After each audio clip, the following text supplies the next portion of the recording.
просто пшик оказался этот Урус-Мартан, отцул нахтига. Те хуй схизинни массана от республики Абели был, короче.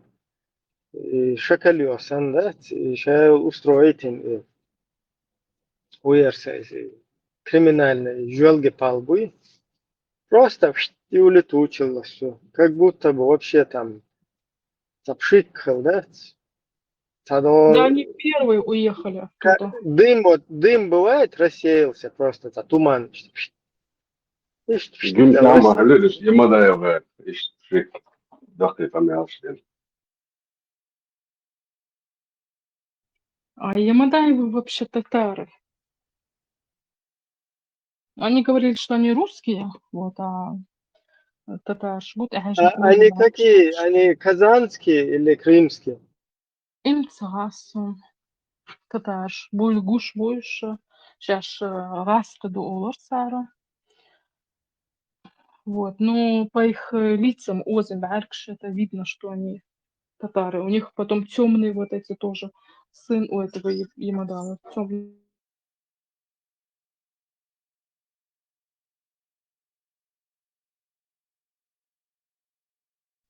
Если так рассуждать, то вообще Мубас там, кто татарин, кто нигер, кто китаец, у кого там нос кривой, у кого уши большие, глаза маленькие.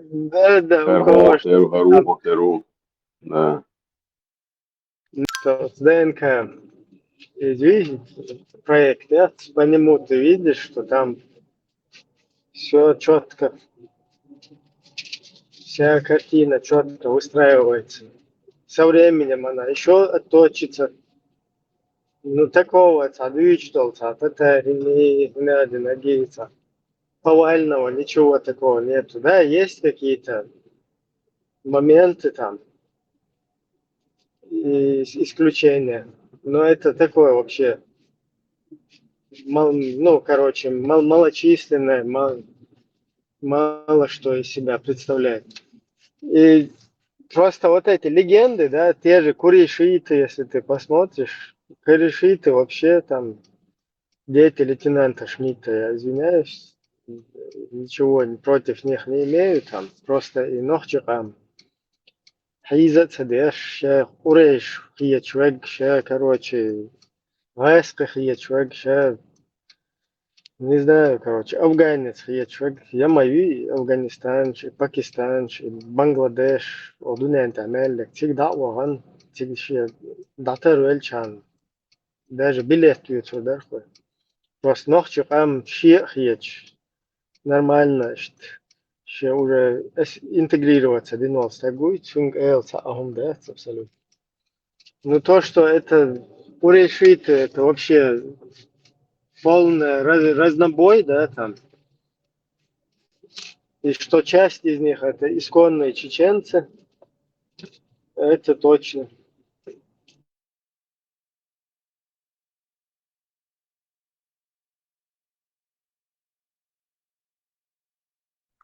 Ибраим, почему точно?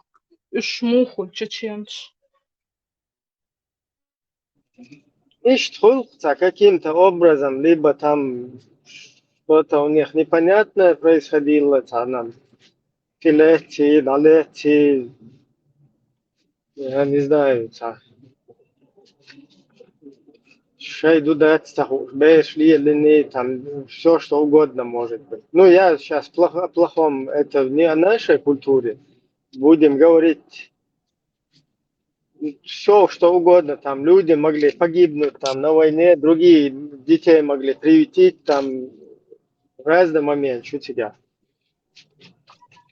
По генетике, по тестам ДНК, там все устраивается, вся картина, и курейшиты, они стоят там где-то с чеченцами рядом остальными. То есть курейшти на бубок, что на будет. Ибре, ДНК анализ, процент ночи надя. Нохчиши, дух цаина, ну, Откуда знаем мы, когда это все ну, дело в том, что из разных типов гэров вот так вот там. Вот Тайп этот гар наш вот тромбой.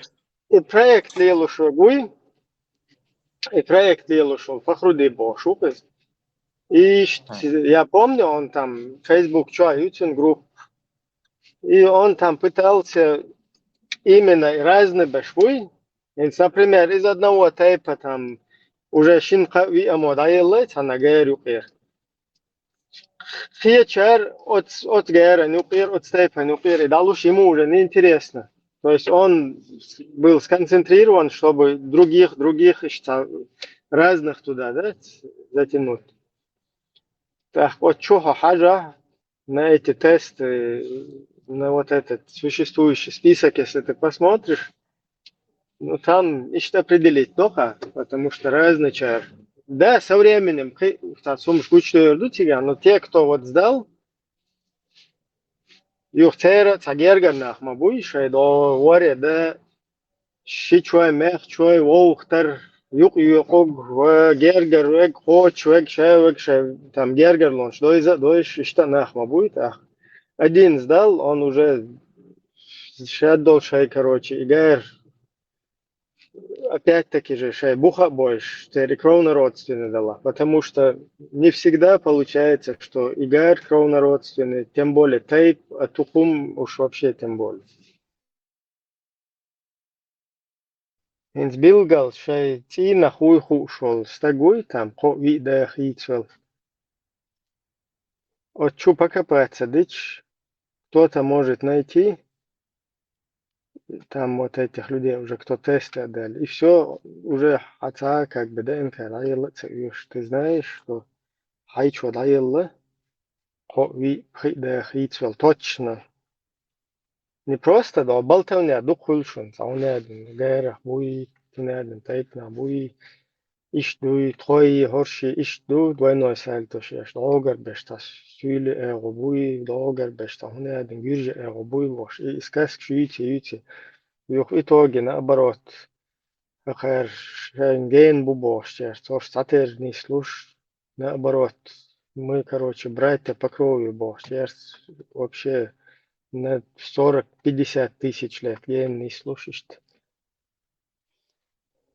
систему. Да, Хамаду Ибраим. И даже если все 1,5 миллиона человек сдадут это ДНК, не особо поменяется вот этот процентный расклад на шията. Статистически Хуммадуй это как, не знаю, волшебный закон по статистике. Вот сейчас 1300 человек или 1500 человек сдали ногти и 300 с чем-то лавы сдали. Вот 1,5 миллиона тест течи, это не сильно будет разниться.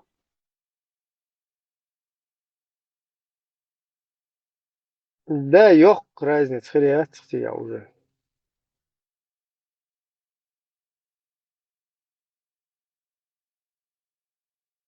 Если бы эти, которые сдали, мелочек, 3000 было, а 300 было. 1500, может около Там, 2000 сейчас уже. ну да, ну там еще, знаешь, не все в этом проекте записаны, потому что некоторые по себе там сдавали где-то. Но тем не менее, там в Фейсбуке они свои закидывали, и все там сходилось. И хуярса, так буду вот эти вот сдавшие, если бы они там из каких-то там отдельных 5-6 типов были бы, то это была бы вообще, короче, ни о чем, да, картинка. Но дело в том, что хуза разные типы, ну, разные, герны, шукерны, мабы. Так уже более-менее картинка она нарисовалась. И Россия, что Ибрагим, Россия, ДНК. Ну и что? Ибрагим, вот и дамила, сабона, вот сатей би останок тюлибо. Дука болна, кига би ощес ног цаолон, ощес ана тейпан цаолон. Провокации и спас особо. Не потема de la бях мобилус. Также вайск шинукаха несло войнаш, там татар шинука несло войнаш. там где-то на шабашке там и так далее. Маснехуй. Зудела ин, юхшаялин, цаялин, дить там, короче, что. А ишт момент, что тебя. На утро даван бая, зуделаем. Да, да. 100 جرام يحكن سجايا لا 100 جرام ده يا سي يا سوي تستوي بقى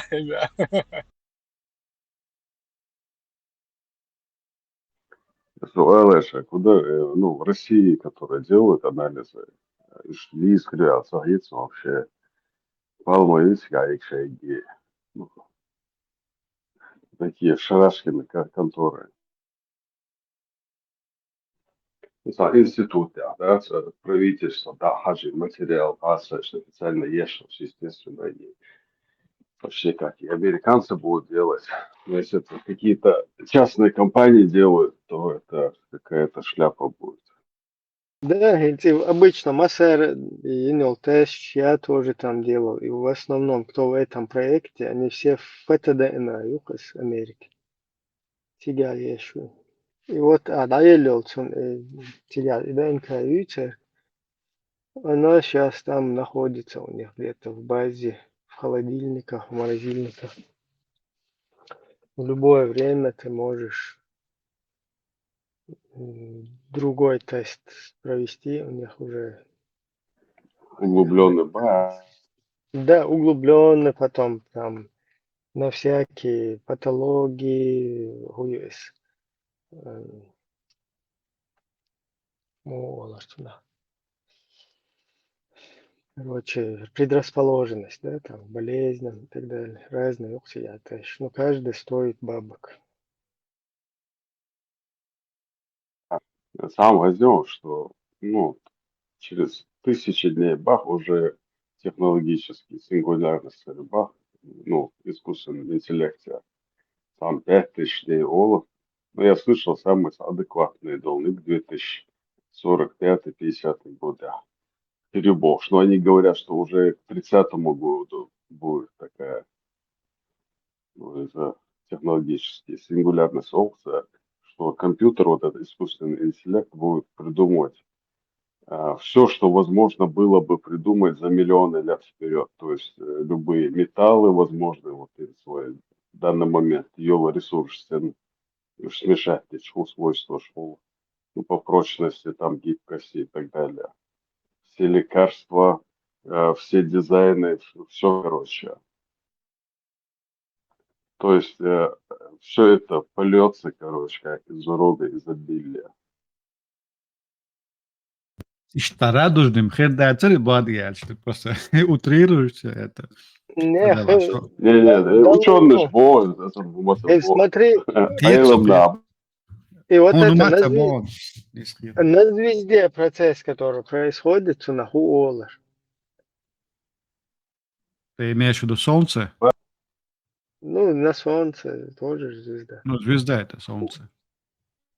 Термоядерная, короче, реакция. Да, Синтез, вот, ты имеешь в виду термоядерный синтез. да, вот там же в звездах формируются по теории, короче, вот эти все металлы, алмазы, всякие камни, это все потом, эта звезда, когда их кончул, да, это разлетается, и вот так вот.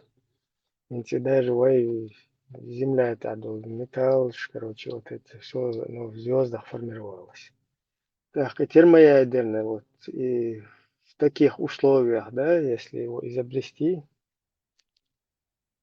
чтобы люди освоили это, и термоядерный реактор, ну, там есть уже же опыты какие-то туда-сюда. И вот с ИИ, это если усовершенствовать, то все вот эти, любой металл, любой ну, компонент, любое вещество, короче. Чем больше, по-моему, нагрев, вот это, и есть давление, короче. Чего там, чего металл хуже, тем слабее потом Что с Теслой мы тоже это здесь говорили насчет этой темы. Но одним словом, можно будет в условиях вот таких каких-то уже освоенных человеком создавать вот это все. В природе Молебны. металл сам собой. Руда есть, камень. Это руда, это камень. Из него выводит это металл. В природе нету сам металл. Да, ну и духос в природе яггет, он же в звездах формируется, вот этот металл, руда его ищут. Термоядерная реакция в звездах, как бы в этих в ядрах звезд это формируется, и после взрыва звезды это вот так вот мусор разлетается, потом как бы планеты формировались, и они в себя забирали вот это. Потом другие куски какие-то, комет, момет тоже, астероидов, они тоже там притаскивают на планету вот это вот Сега, Ибрем, проблема, как в свое время человек открыл ядерный синтез, ядерную энергию, то же самое с термоядерный синтез. И те процессы, которые происходят на Солнце, то есть на звезде, что питает саму звезду, это называется термоядерный синтез, это энергия. Эту энергию открыли, ее даже сумели, в прошлом, по-моему, году сумели ее в искусственном плане сделать. Но проблема хую, ее надо научиться контролировать, использовать уже в свою очередь. Мы как сегодня используем ядерную энергию. Мы ее можем сделать, использовать и контролировать. А с ядерным синтезом, с термоядерным синтезом до этого пока еще находиться очень далеко.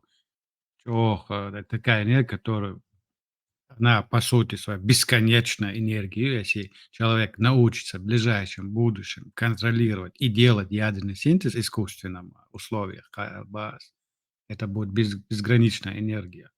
То есть множество проблем у нас уйдут у человека. То же самое можем летать по космосу с этой энергией. Это вопросы далекого будущего. Если смотреть на те процессы, которые происходят сегодня на планете, среди людей в политическом плане, мы можем сами себя уничтожить.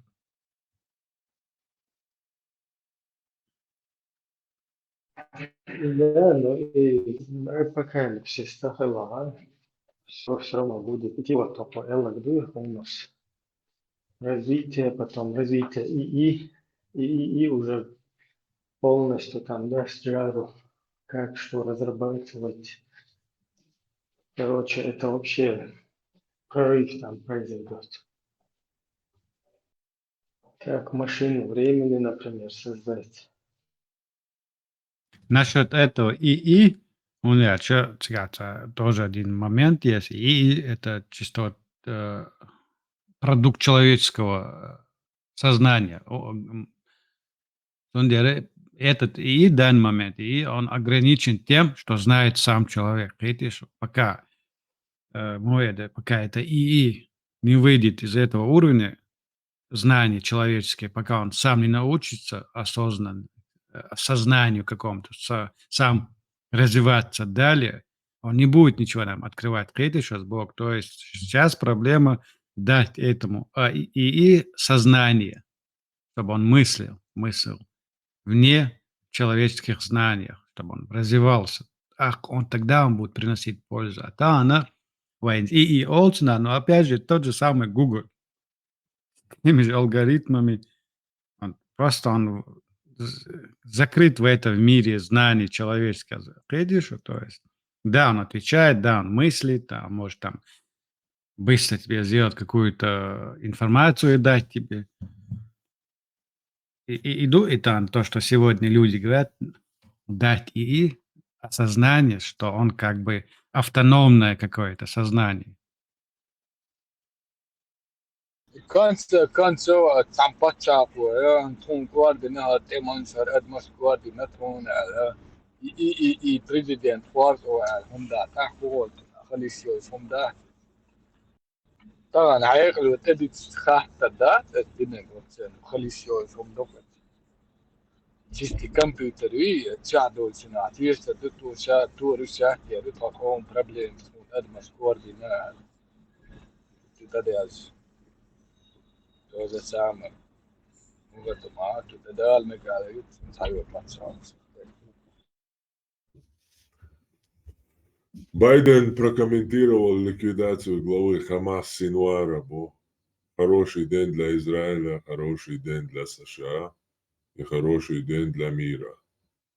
Тем временем представитель Цахал заявил, что они не знали о нахождении Синуара в здании. США впервые ввели санкции против китайских компаний-производителей дронов для Российской Федерации.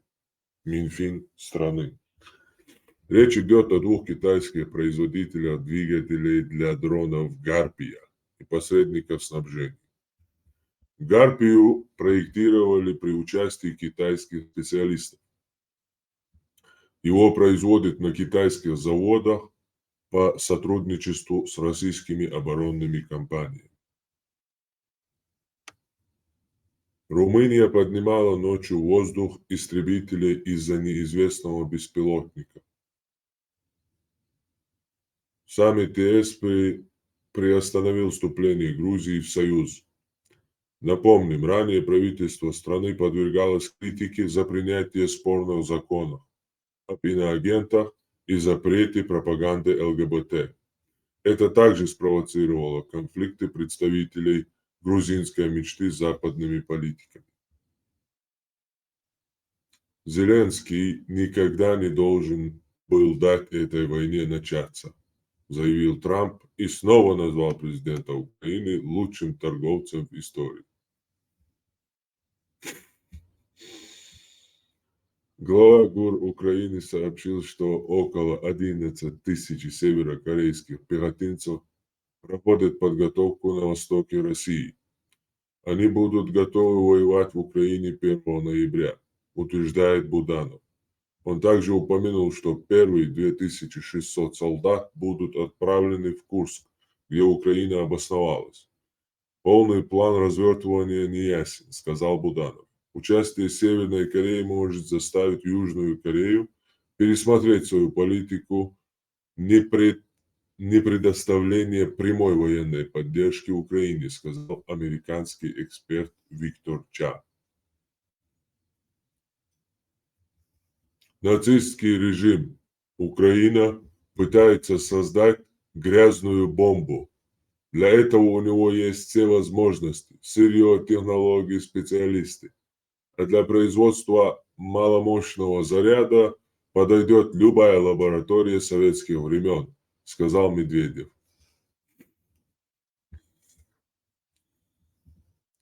Мировые лидеры оказывают давление на Хамас, требуя освободить заложников после ликвидации лидера Синуара.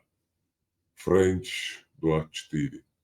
Многие мировые лидеры выразили надежду, что убийство Израилем лидера Хамас Яхьи Синуара, считающегося одним из вдохновителей атак на Израиль с 7 октября 2023 года, может предоставить возможность положить конец войне в Газе и освободить оставшихся там израильских заложников.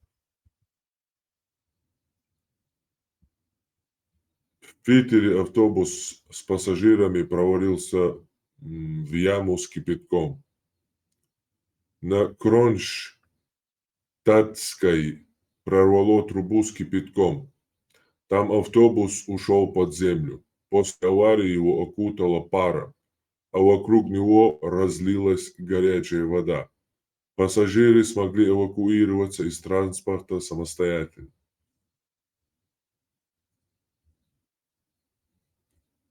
Госминистр в МИД ПРГ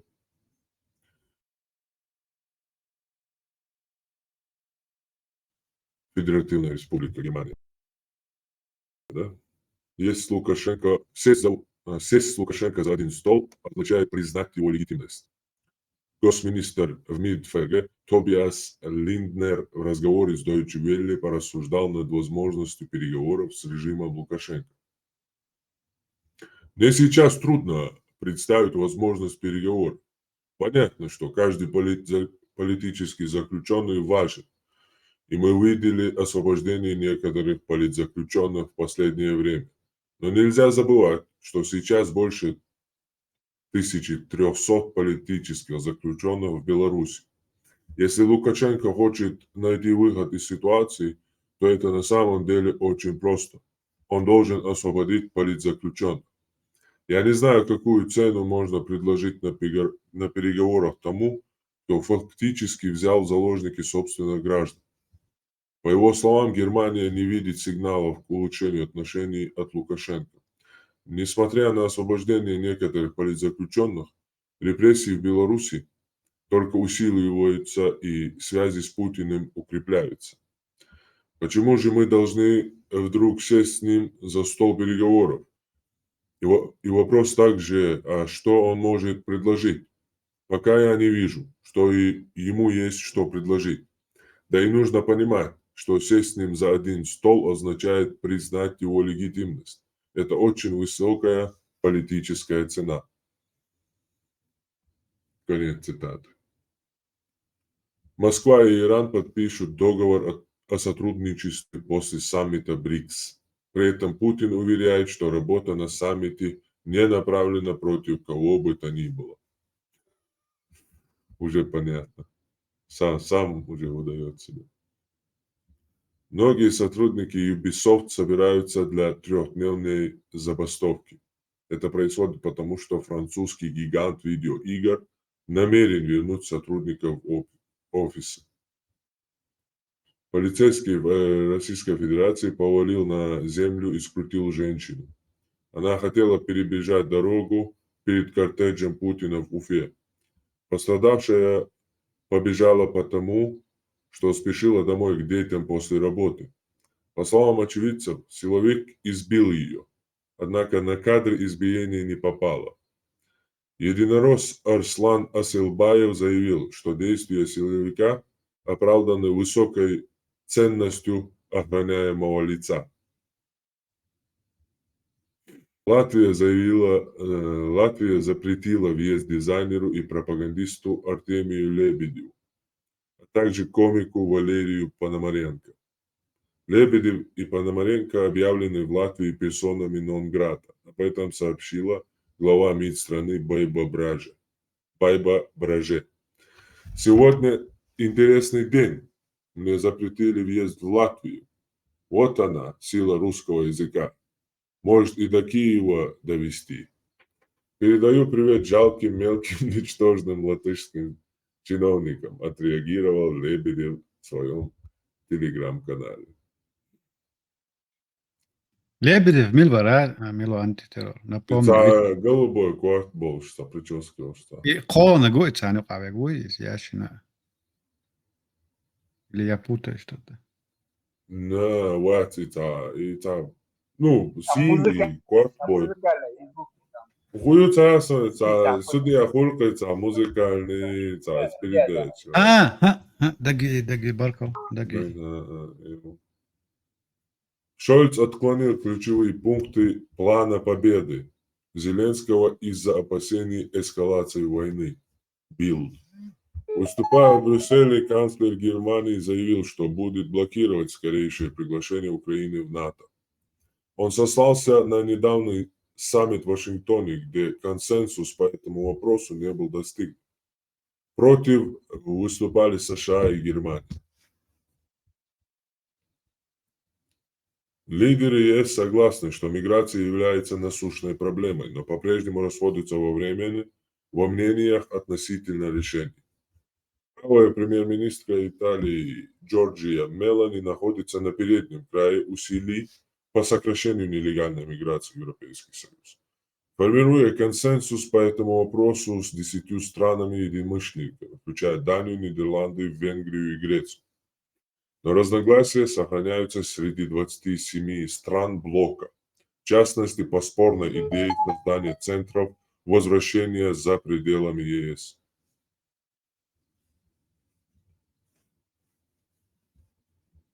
Россия не Свой- позволит...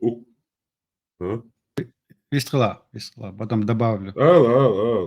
Значит, Не, насчет дальше миграции что? Албаясом, они собираются за пределами ЕС их там держать и не впускать ЕС, одним словом. Особенно идет акцент на страны Афганистана, Сирии.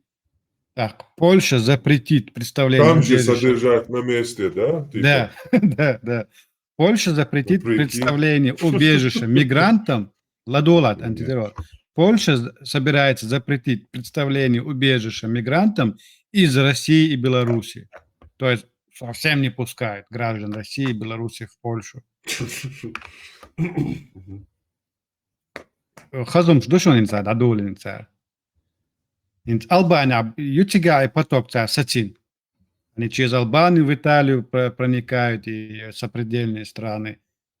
Сега соочи на царь, что они не собираются впускать в ЕС. Мил и Валах Албаясом. Хал диснак так дойшь Европ хислу рыбош, хислуш даю чуар. Веон свистхала. Сейчас выставил в любое время. Сейчас действовал шос. Дальше. Прокомментировать, обсуждение ничего. Россия не позволит Украине создать ядерное оружие ни при каких обстоятельствах. Извиняюсь. Россия не позволит Украине создать ядерное оружие ни при каких обстоятельствах. Любой шаг Украины по созданию ядерного оружия встретит соответствующий ответ, сказал Путин. Теперь уже поняли, да? Война в Украине – это война, чтобы не дать Украине создать ядерное оружие. Раньше демилитаризация. Это новая Дем- красная, это новая красная Да, линия. да, Павла. да. 1500 солдат из КНДР уже переброшены во Владивосток. Йонхап. Как считают национальные разведывательные службы Южной Кореи, переброску осуществляли при помощи 4 десантных кораблей и 3 фрегатов Тихоокеанского флота России. Видео публикует ВЧК ОГПУ. Ну, тут видео, в общем. Видео. Потоки северокорейского мяса в России. Да, вот, поток идет. Все, нас захватили. Вот они, побежали.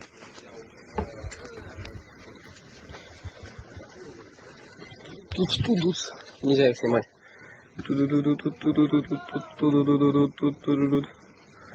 Сейчас, орда пойдет. Еще. Их миллионы тут. В общем, так. Иван, махазахи, третий шболш. Шемет, Рабы. пора. Ищем казрич мабаиш.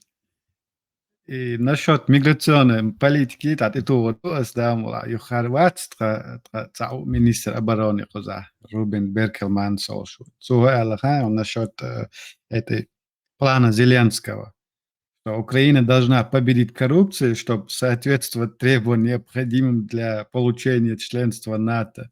А салху эрлак резуаш дух политик, чтобы Европа, то, что предложил Зеленский, это что коррупции моей в Украине, они это знают. И в таком положении они никогда такую страну не примут.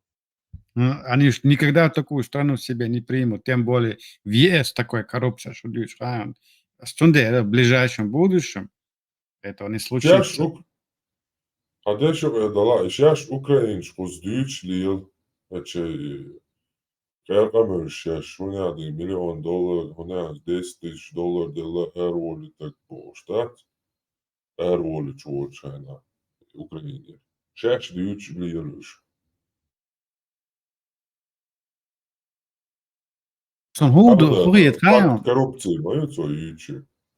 Я как воспринимаю этот план его, Зеленский, типа, мухоль, когда ты торгуешься, он юхчина, ты говоришь цену побольше, чтобы потом торговаться и прийти к той цене, которую ты хотел бы. И ждут алхиетсонца, вот он требует у них, но чтобы при этом получить какие-то уступки. Понимаю, что откажут, но все равно уступки яйца. Вот на это идет уклон у них с этим планом перемоги. Требовать он может что угодно, пока коррупция. Да он эрвуш для какие-то копейки, совершенно локалечишь, дуй. А да, это помощь, я это тут я лечишь, дуй. Доком хилеса. За первые где-то неделю-две и Чубанчен, Чуболбельчен 24 февраля. За первые 2 недели 2 миллиарда долларов вывели и исчезли в офшорах. На какие-то левые фирмы вывести. На снарядчики сдал там. Никто не расследует лично он и акт. Спокойно кто-то подписывал бумаги и 2 миллиарда долларов в ардах. Они опять же находятся, кто-то на постах, кто-то ушел на пенсию, их никто не трогает. А кисулгаса дега лечишь, что вас нашли на всем, чем угодно. В том деле, пока это правительство там будет, не видать, как у Уилсонов, как своих ушей не видать. НАТО им, да, я как правительство нормально, что там глуса, да, порядок наводится его. А коррупция там у них, и кумовство у них очень сильно развито. Насчет миграции дополнение есть. В Италия начала отправлять в Албанию нелегальных мигрантов, соискателей убежища. Там они будут проходить решение своего запроса в специальных лагерях, то есть будут там держать. Также фонд Der Leyen обещает больше депортаций на фоне правового поворота ЕС в миграционной политике. Это пишет политика. Она говорит, будет больше депортаций уже. И также написано в этой статье. 17 октября лидеры стран обсудили создание центров возвращения за пределами ЕС. Евросоюз также может пересмотреть список безопасных стран, включая Сирию и Афганистан, отмечается в этом же материале. О Польше я сказал, что они уже отказываются принимать россиян и белорусов. Все. А это... И Бог сполна обученца Бючбек. Вы не забывайте, что внутренняя политика тоже будет меняться. Кучуабеш буй, отказано отправили. Если за тобой какая-то провинность, или ты замечен в чем-то, халсана, все, пятно, тебя выпускают и сразу депортируют. И это не проходит просто так аж. Сундера, хочу обратиться к нашим меньшим братьям-мусульманам. Да я еще мажор, Бали и Рюшунхан, придется вам их брить и превращаться в демократов. И говорит, я за ЛГБТ, я всегда за них выступал, Бош, а иду Шухан, чтобы вас отсюда не депортировали. Доели и свобода. Все, не демократия здесь скоро будет, а еврократия какая-то, или европекратия, хотите, как хотите называть. Не будет там этих либеральных свобод. Все, закончилась либеральная свобода для вас. Вистхалав, Элион. Добавить, надо было пункты добавить, отправлять всех хороших русских обратно на Россию. Хороший русский наш бац. Это все агенты там, только я считаю, максимум 10 человек нормально, остальных всех можно свободно отправлять на любимую Россию. И пункт добавить и сейчас. Ну, из-за в Германии, моя случай, Ария которая жила в гражданство, имела в Германии. Она участвовала в этих пророссийских демонстрациях, в этих митингах, устраивала их, они ее вытернули. То немцы отправили на историческую родину. Чемодан, вокзал на Рашку, Дахажина. С России жаловаться дешевле. Меня выгнали, бог.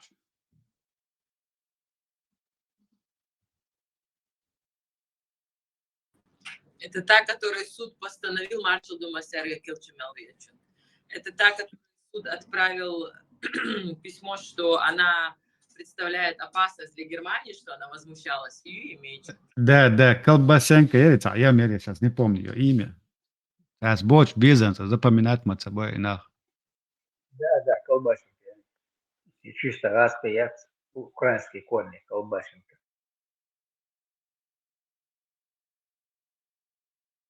Dann schwach de du? Bist du? Вестрела. Я чам вестеруса.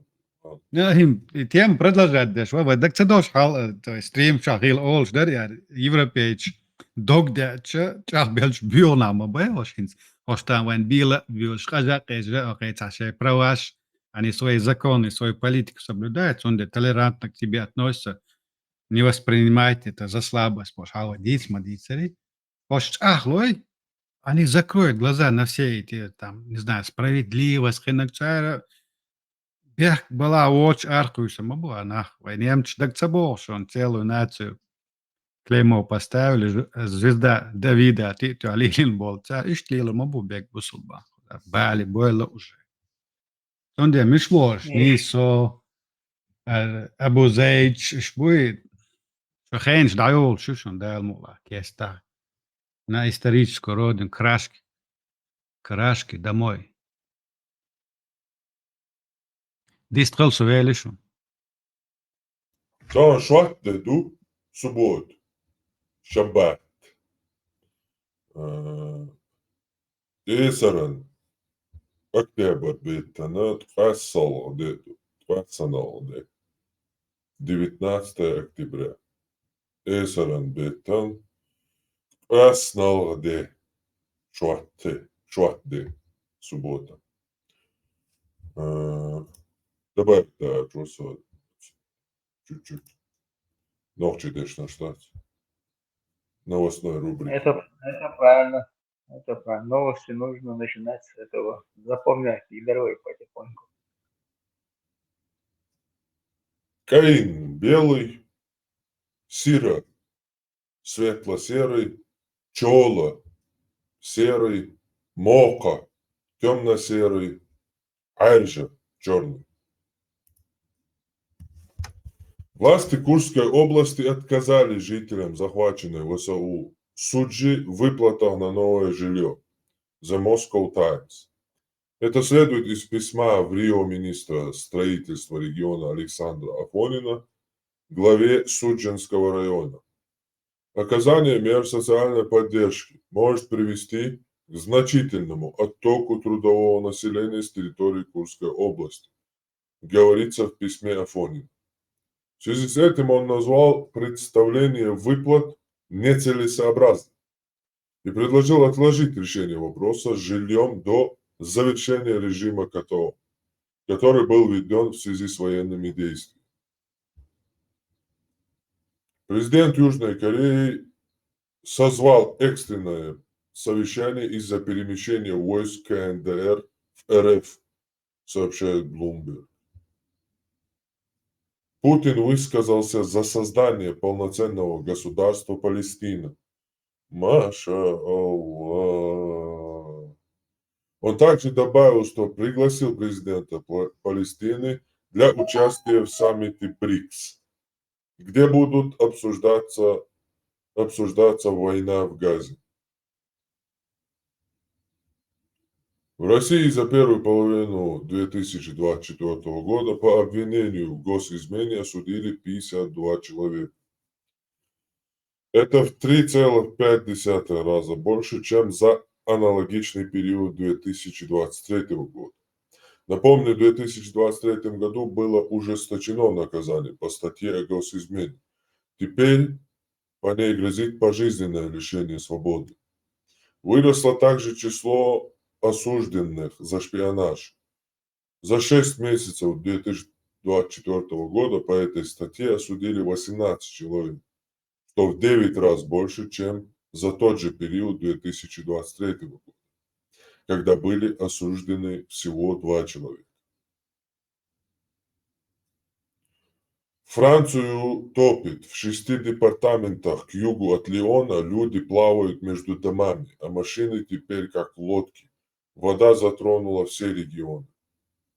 Местные власти даже закрыли школы и детсады в рамках безопасности. Эвакуированы сотни людей. Местный транспорт остановлен. Появилась лавочка с табличкой «В память о Навальном». Огромное спасибо всем, кто откликнулся на нашу инициативу и принял в ней участие. Спасибо всем, кто поучаствовал в фандрайзинге на установку памятной таблички и распространял информацию, пишет команда убитого политика. В России ищут монеточку. Певицу Лизу Монеточку объявили в розыск. Ранее в прокуратуре Москвы сообщили о возбуждении уголовного дела в отношении исполнительницы за нарушение закона об иноагентах.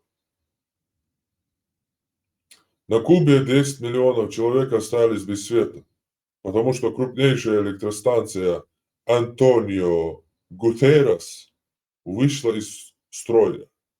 Reuters сообщает. Школы всех уровней и университеты не будут работать до воскресенья. На работу выйдут только работники госпредприятий, пищевой промышленности и здравоохранения. Страна уже несколько лет находится в энергетическом кризисе, в частности из-за старого оборудования и дефицита импортного топлива. В городе Кирсанов в Тамбовской области произошел взрыв газа в многоквартирном доме. 2 погибших. 8 жителей пострадали, сообщает МЧС. В Брянске минувшей ночью БПЛА атаковали завод «Кремний-Л». Об этом сообщают местные каналы. Власти не подтверждали удар. «Кремний-Л» – один из крупнейших производителей микроэлектроники в РФ. Выпускает продукцию для нужд Минобороны.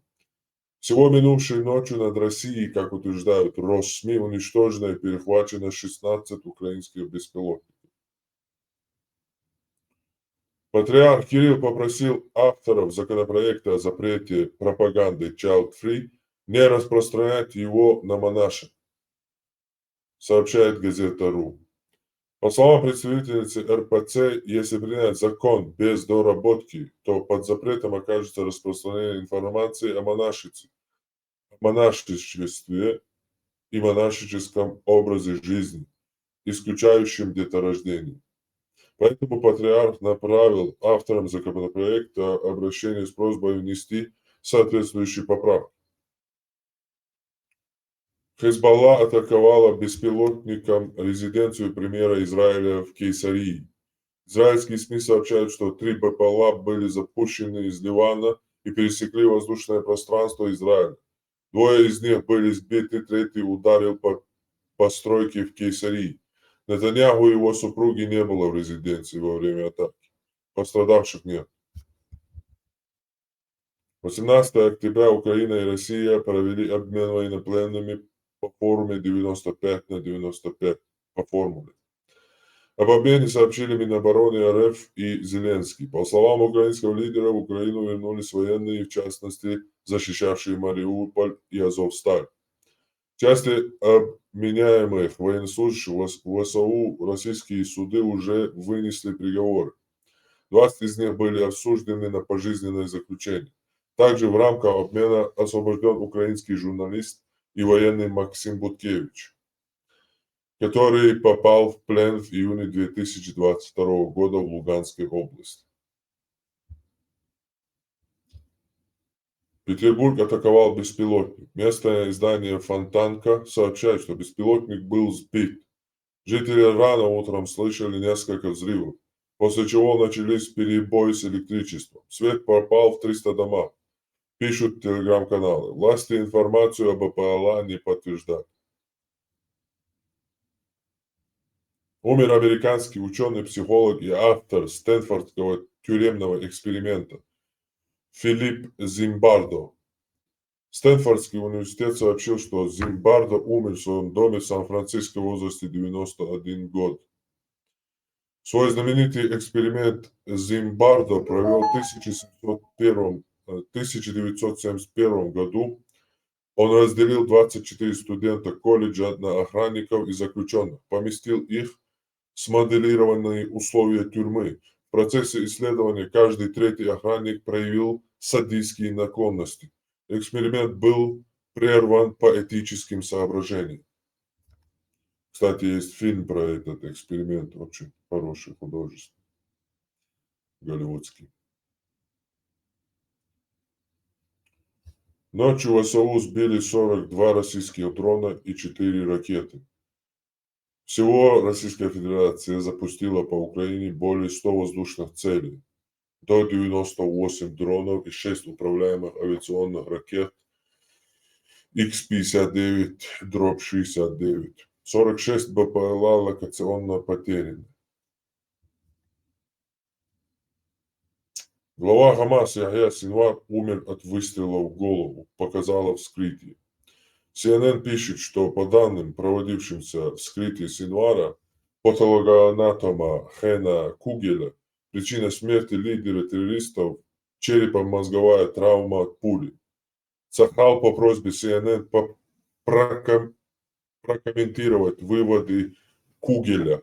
По словам военных, перед ликвидацией Синвара шла перестрелка, после которой был выпущен танковский снаряд по зданию, где он находился. Также израильская сторона сообщила, что еще устанавливает все обстоятельства смерти террористов. Конец. В общем, Берег Цадильщик, монашки давал везде, одним словом. Такая пропаганда монашества. Да, да.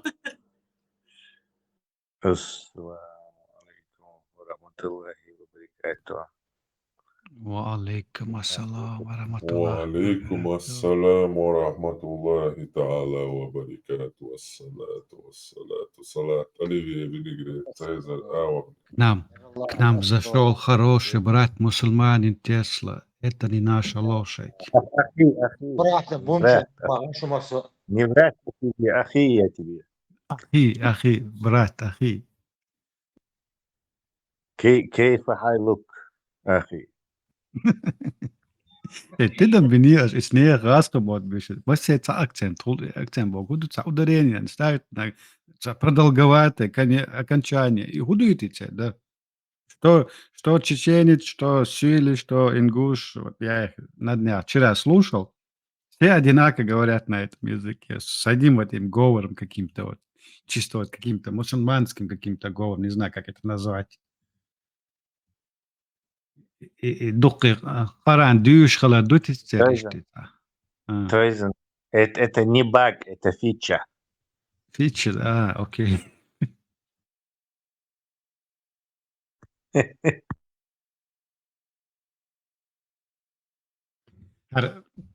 Новость из своих сограждан еще я нашел, что нам не разрешают бить по России, там это, то, все, больше. Манипуляция, Например, пишет, что Нидерланды дали Украине добро на использование поставленных F-16 для самообороны, включая военные удары по объектам Российской Федерации. Это заявил министр обороны Нидерландов, министр обороны страны Нидерландов Рубен Брекелманс. То есть он пишет, мы доставили... Да. Чахвала, потом это прокомментировать. Да, вот его комментарий. Мы доставили нашу первую партию F-16. Это где-то 25 или 26, я сейчас точно не помню. Сейчас они находятся в украинском воздушном пространстве. И мы всегда говорили, что Украина должна придерживаться международного права, а оно не содержит никаких ограничений по расстоянию. Международное право не останавливается на границе или за 100 километров от границы, или внутри этой. То есть, поэтому, он говорит, мы позволяем Украине использовать F-16 для самообороны. Это может понадобиться для перехвата ракет и для ударов, например, по аэродромам России, и так по военным целям в России. И это также разрешено делать на территории России или в российском воздушном пространстве. Он это подчеркивает. То есть они дают им такое разрешение. Самолеты, что ли? Ракет? Да, проблема, Йохан, то есть Ну, дело в том, что на этих самолетах ракеты нужны. А американцы не дают ракеты, которые это могут вот видишь, что их умеешь делать. И получается, это просто самолеты пустышки, которые летают, и, естественно, это сайдвиндер шутер, которым они могут шахеды сбивать, там, крылатые ракеты сбивать. То есть чисто защищаться. А чтобы сбивать русские самолеты или бомбить русские аэродромы там, или военную структуру, тебе нужны ракеты, которые подвешивают. А ракеты Америка не дает, короче. Из-за этого весь сыр-бор. Плюс еще мешает вот эти и скальпи, Storm Shadow, которые британцы, французы дают. Еще, короче, царгется цатухать. То есть им тоже помехи делают, всякие разрешать. Потому что, видимо, там есть какие-то американские компоненты, видимо, может быть, там, не знаю, оптических этих, файбер оптик, гироскоп, что хамуш хирмает, короче, он делает из претекста им, туда царга цатухать, короче, аж. То есть от того, что и гречане, и норвежцы, и все они там дадут им еще больше F-16, от этого ничего не поменяется. то есть И ты утверждаешь, что Нидерланд отдала вот самолет без вооружения, просто вот ага, транспорт передали. нет, скорее они дали им вот эти малой и средней дальности ракеты. Шутя по дефолту, которые с ним в пакете идут. Но украинчин застосовывают и американские разрешения есть. Самолеты, сами украинцы говорят. То есть самолеты, да, голландцы шумятся бах, жайлу где бах, вот сумкал ракетчица, что такое это то дальний ракетч, мы есть сам, которые там, чтобы эти самые Кэпшку, что Су-34, Ши, Су-35, те, которые их прикрывают, они там держатся там, на расстоянии 100 километров от границы. Мы взяли, ну, за 70 максимум подходит. Прибавить еще безопасное расстояние от русской ПВО от границы 50 километров. То есть тебе нужны ракеты с дальностью минимум 150 километров. Эти амрамы со 100 extended range амрам, а сами европейцы не покупали эти ракеты. Зачем они вообще нужны были в Европе? Как бы, тренировочные, полетчики. Они дорогие к тому же. Стоит там 1,5-2 лимона. И им с самого начала украинцы должны были сделать одну вещь. Короче, перестать у американцев пытаться просить самолеты, потому что Байден с Путиным договорился, что он не будет давать самолеты, а Путин не будет помогать ядерное оружие Ирану делать. И все. Им надо было обратиться к шведам и с самого начала с этими скандинавскими странами работать, получить эти гриппины, получить европейскую ракету «Метеор», которой, скорее всего, компонентов нет, короче, и уже и вот на этой базе строить свою авиационную составляющую. Они 3 года просить американцев F-16, да, F-16. Так и не дали американцы F-16, их дали европейцы. Но американцы дальше продолжили гадить с F-16 Герцел уж. Тут еще одна новость. Министр обороны США Остин заявил, что Украина должна бить по Российской Федерации своими дальнобойными дронами, не рассчитывая на западные ракеты из-за их дороговизны. Короче, разбирайтесь сами, бой знал, что... Израиль рассчитывать на западные ракеты сразу же, о чем тут или держим, прикрывает их, так им поставили, эйджисами их прикрывает, все самое современное сразу же. И это учитывая, что Израиль воюет с людьми, у которых калаши есть и ограниченный запас патронов к этим калашам. А тут со второй армией мира, со всем ракетным вооружением, ядерной державой, воевать пришел украинин, дрон, бах. То есть они там полностью под этим айпаком лежат, там совершенно убиваются.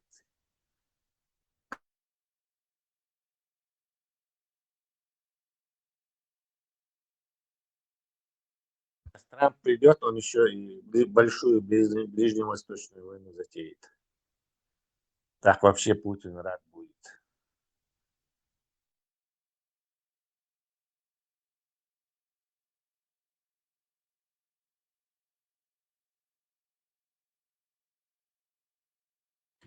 Дочь Эльч.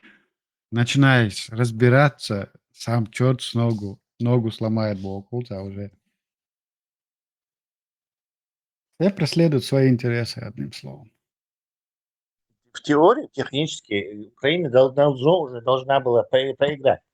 Чисто на этой силе воли, на англичанах и на европейской поддержке она выдержала. Американцы же планировали так управляемо отдать Русне вот эти области, и что-то там от Украины что-то останется. И так, короче, договориться с Путиным на это расчет был. Украинцы просто перевернули стол, и американцам пришлось приспосабливаться. Но их идея не дать Украине развалиться России, она жила и живет дальше. Вот ажанец этих северокорейских, Салтихабахкинов, то есть 12 тысяч северокорейских солдат. И новость вообще должна была тут же всем на уши, там, как это в европейском театре теперь пришли вот корейцы. То есть европейцы должны были, Америка должна была вообще ради оружия любой срочно добавить. Они даже молчат, уматься. Бедным украинцам не только русню побеждать, им еще и корейцам нужно побеждать. Завтра туда китайцы прибудут, потом, не знаю, иранцы же, скорее всего, борьба, но китайцы прибудут. Их тоже, весь Китай они должны положить, что ли. Акар, герзаться лучше, короче. Глубину России, моя-то бож. Я хочу, когда бихтен, плыви бож. То есть, в общем, идет просто такие, хамское. Садик Европу, мне кажется, Украина, витаряц. Есть хорошие союзники, которые в этом. И балтийские страны, и скандинавские страны, вот это уже эти датчане, и нидерландцы. Царь витарет, прорвутся. Европа тоже такой ненадежный союзник, он бадик диза. А вам не напоминает вот эти 12 тысяч корейцев, 12 тысяч маджахетов? Точно, да, действительно. Совпадение, не думаю. Алекс Хаят, что резко. Совпадение? Не думаю, Бая. Это Соловьев, любимый фраза. Киселев. Совпадение, не думаю. Hala, представь, ложлар ебу, и что герзаться лучше, еще Корея еще победить. Бах, у них же там этого мяса навалом. Они 5 миллионов снарядов уже поставили в Русне. Русне вообще не смогла бы артиллерию использовать, если бы не эти снаряды. На это реагировали Гешмабар, что так, один снаряд из Кореи, мы тут же Украине, не знаю, это дадим, то дадим. Вообще царь и что просто такие ужас.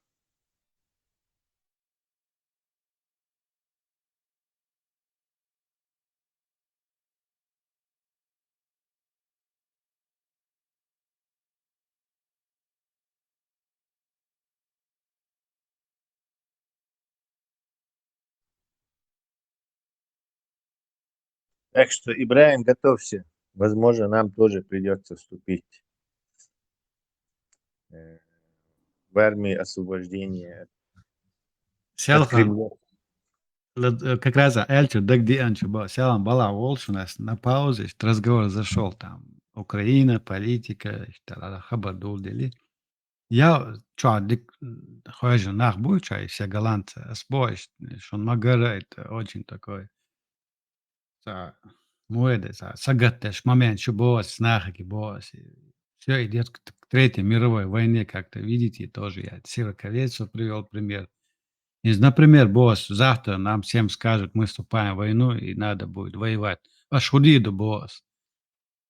А худиду, босс. Но если скажут, придется воевать. То есть я в этот момент почувствовал, что вот этот европеец, он остался тем же европеец, который был 100 лет назад, когда их толпами гнали друг на друга. И что, что поделаешь, пойдем воевать. Самое такое, Украина давно и раз арписано, мабара година по полной программе. Нет?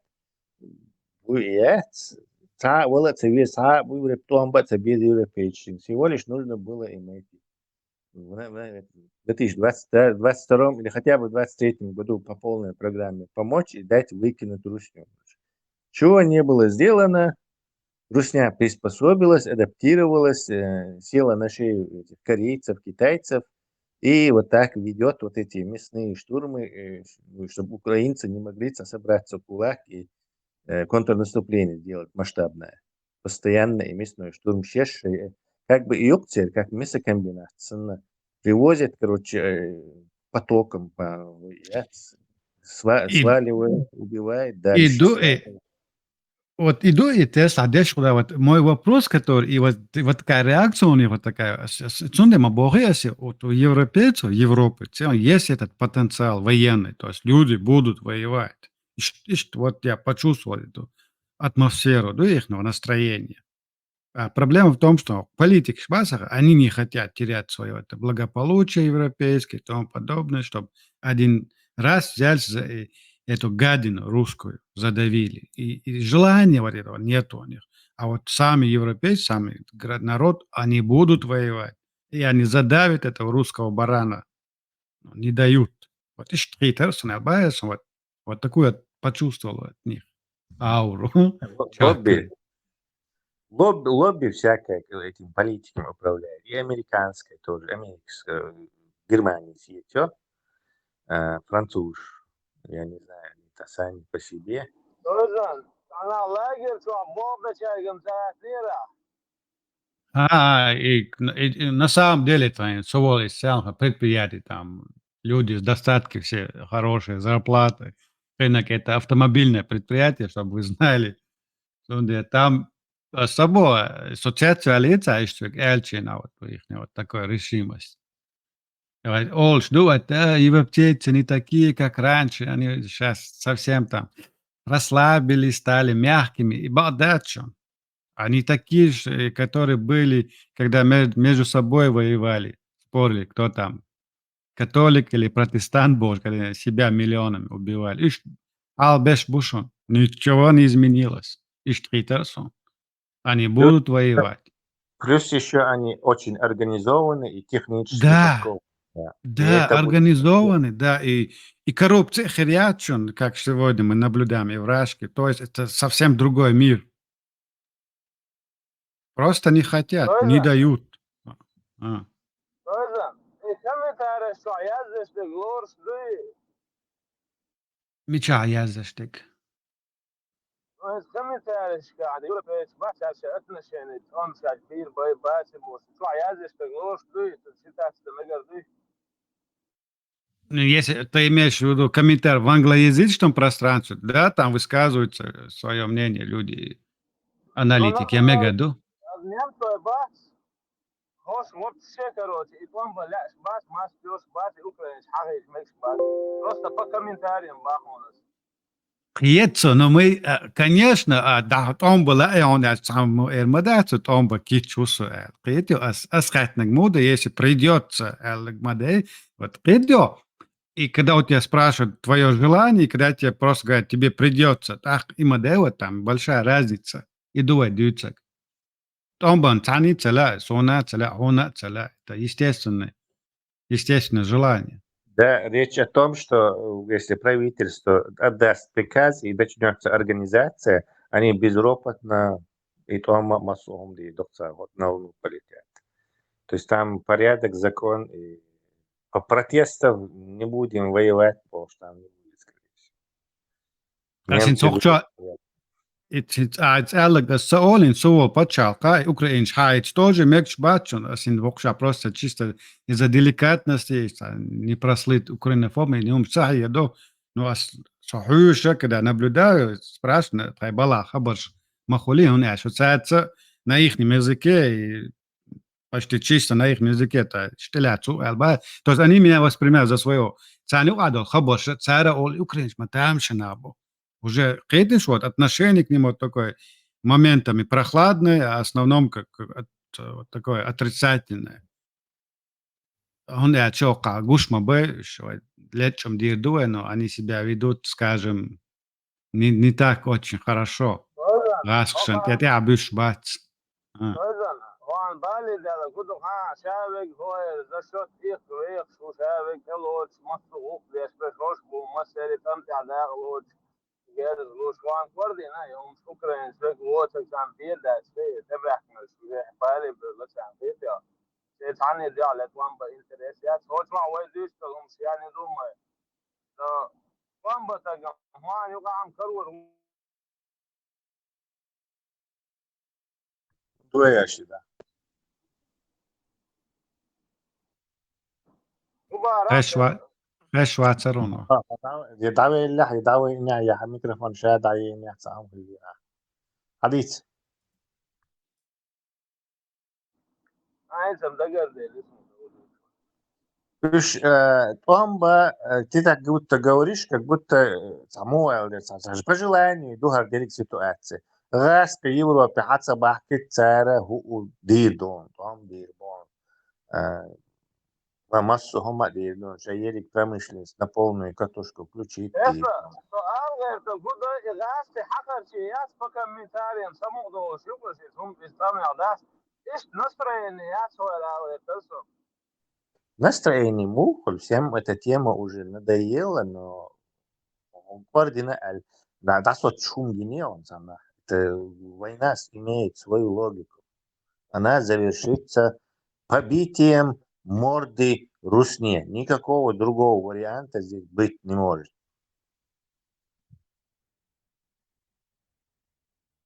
غاستي مش أوت وامبلاش يتعبوت الوت شارك ويتوامبي بوسيا Раска меча будет он балуш. Если раска, то он балуш баляуд не палер, африкер, ин скорее тишна хати корбарицар. Москва, Петербург, мобилизация, Мацайот.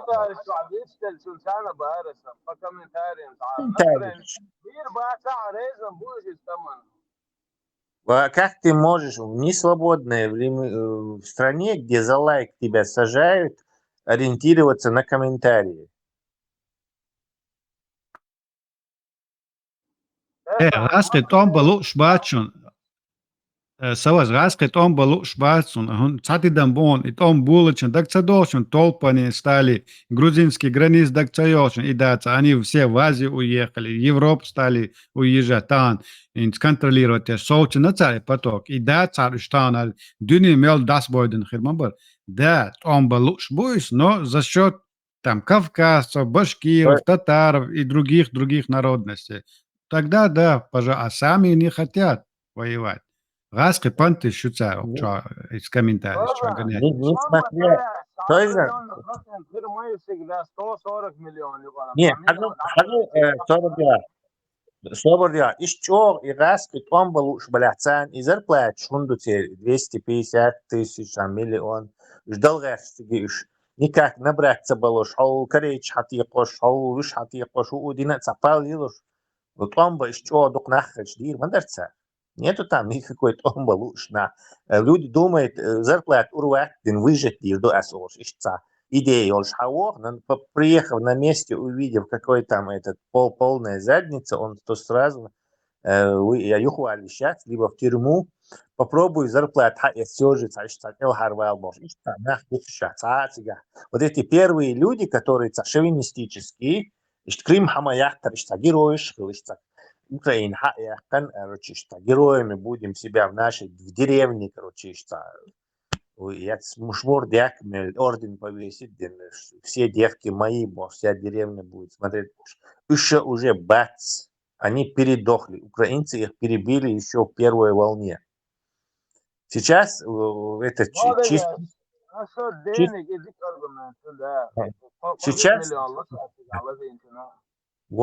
Сейчас чисто идет это. И то эти деньги, они периферии Ашбеш будет, там Москва, Петербург, Ашбеш, они не покушаются на эти деньги. То есть они свою жизнь все-таки ставить на такую ставку не будет. Москва дорогой город, там много бабла, Петербурга тоже. Сумели они вот так. Юхтиги мобилизации я царю Путин. Если бы желающие были бы, это был просто таки в отчаянном положении будешь. Вот все эти мелкие штурмы, они единственная причина думают, что царинец и Герасимов, Аудол, Граска, Генштаб, дебил еще. Это Путиным дебил технически, но Генштаб не дураки. Это единственная причина, по которой они вот эти, казалось бы, чудовищно и нахбац под мясорубку, боич, украинчик. Это единственная причина, они понимают, что как только они остановят эти микроштурмы, украинцы соберутся докопят западное оружие, соберутся в кулак и устроят им опять-таки контрнаступление, как в этом, Харькове. Дело и хуху шли ложь до царя. Это вовсе это такая стратегия, они понимают, что другого выхода у них нет. То есть они ни технически не могут переломить украинцев. И следующий, индус, докума, боец, договорится, да там, бонусу. Тут есть... Нет, индусы вряд ли пойдут. У индусы все-таки демократические. Подчал, меняем.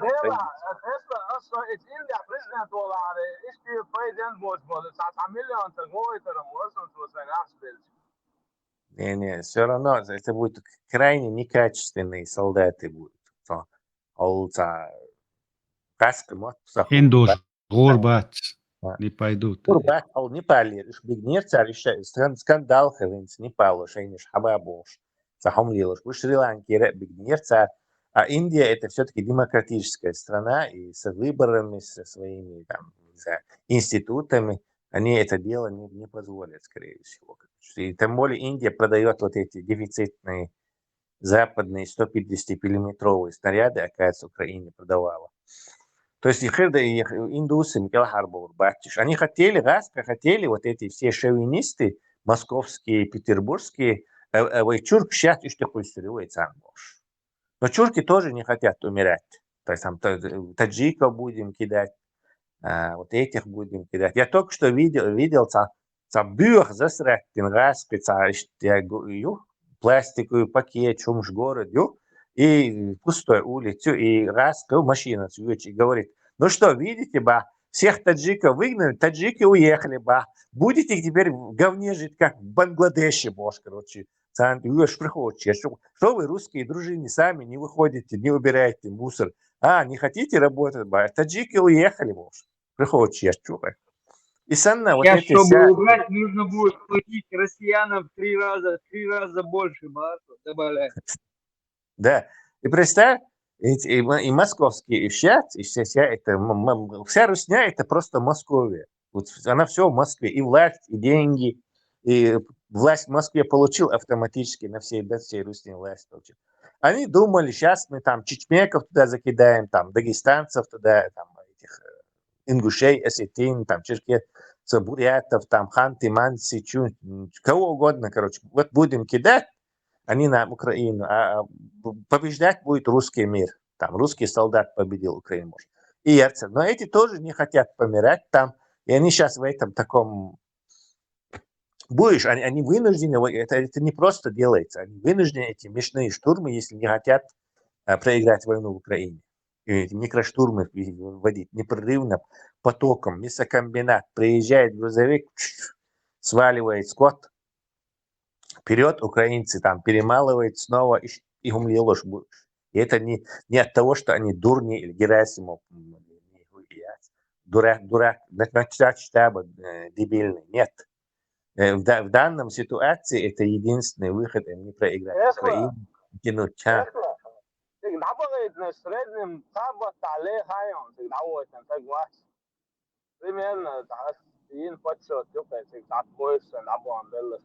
Да, кстати, Игилят всегда был такой же этот средний. Но одно время он даже до месяца сокращался там. То есть боец жил не больше месяца. То есть Охузах примерно такой же с их стороны. С русской.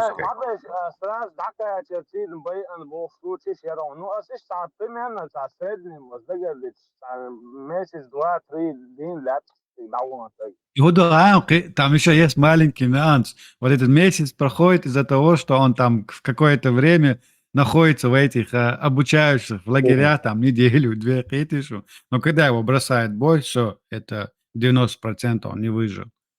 И момент чуть-чуть не упускайте, что они еще в лагерях все проводят этот месяц какой-то, да, продержительность какого-то времени находится. Не в бое, а в баясом. А Öyle вот de frontijā tā kunta pīsjākties olā, pistēdien, or šibot melbolis, nabolis, как palma будет. И нахуй глаз лурбас действительно. Ты знаешь, что немцы в эту Вторую мировую войну Красную армию уничтожали 5 раз. То есть вот вся эта 6-миллионная группировка советская, она 5 раз немцами перемалывалась. Тесла, я как-то раз по Discovery была у них там воспоминания немецких ветеранов. In Sun Sen Lechtsheim Don, он рассказывает, я был пулеметчиком. Были моменты, когда вот пулеметом у меня перегревался, да, и вот они толпами на нас шли, говорит, русские. И было их, говорит, жалко, мы их просто, говорит, расстреливали. Видите, это его, то есть не изменилась эта тактика. И Финляндию, они вот так же мясом забросали Финляндию в свое время. Толпами шли. Но Да, она в том-то идешь. дело, что сейчас мясом не забросишь. То есть война стала более технологической. И тогда стало почти невозможно забрасывать.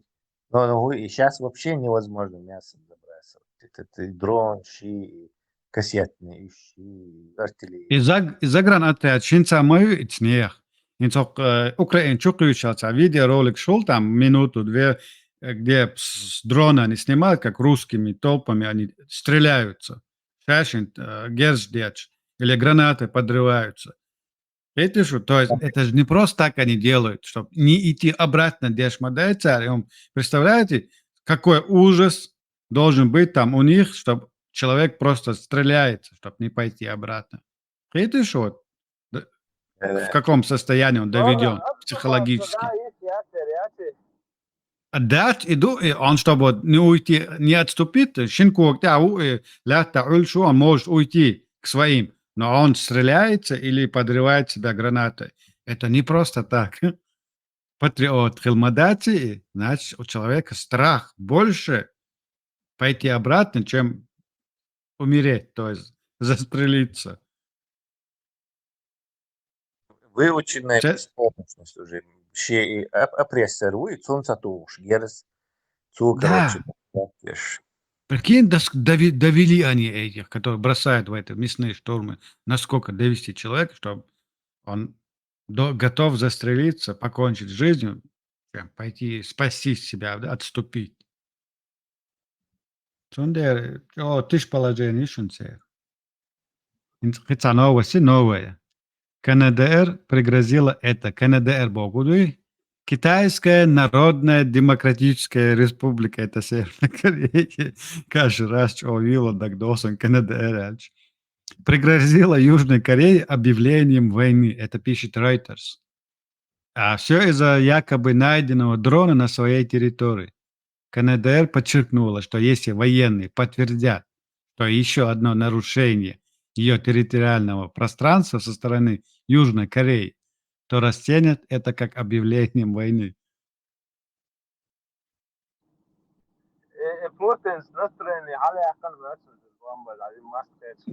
Да, походу он там как-то с ними, этим Ким Чен Ыном договорился открыть какой-то новый фронт там.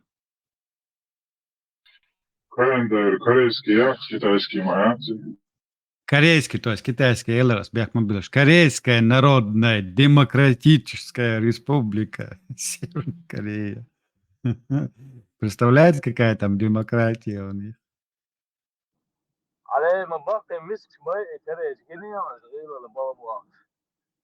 Генедо, YouTube ча. И я мою и шворт, вот дамы тебя снимать ролик. Батюшем, это, я считаю, сегодня на нашей планете один из народов таких, войнохчи без пинца. С голодом пухнут.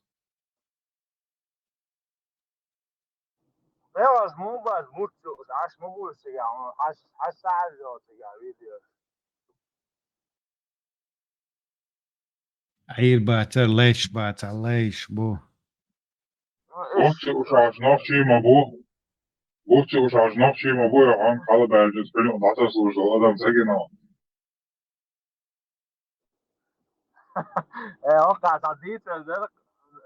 لاجر يعني نقطة بوتس أسبوع يعني سياسة يعني تعديشين يا أخير بوش. Скажите, Южная Корея как живет, которая под протекторатом Америки, как она расцвела и какие там, то есть Суханти Дамбалашпу. И Северная Корея, Южная Сакам Душун. Их разделили. Но с одной культурой, с одним языком, как бы, с одним менталитетом, как бы, Сакама, да? И, представляете, Саками разделить, как они могут поменять людей. Идеология, что умешанная, это не просто слово идеология, она может быть убийственна просто.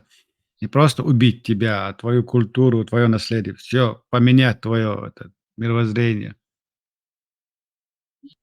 Северная Корея чбатыш ростом ниже бубах из-за нехватки витаминов там. Из-за Южная Корея ростом ниже. Теперь будет витамин D, у них там просто от голода пухнут. Теперь у питания это рост иногда. А Южная Корея это развитая страна.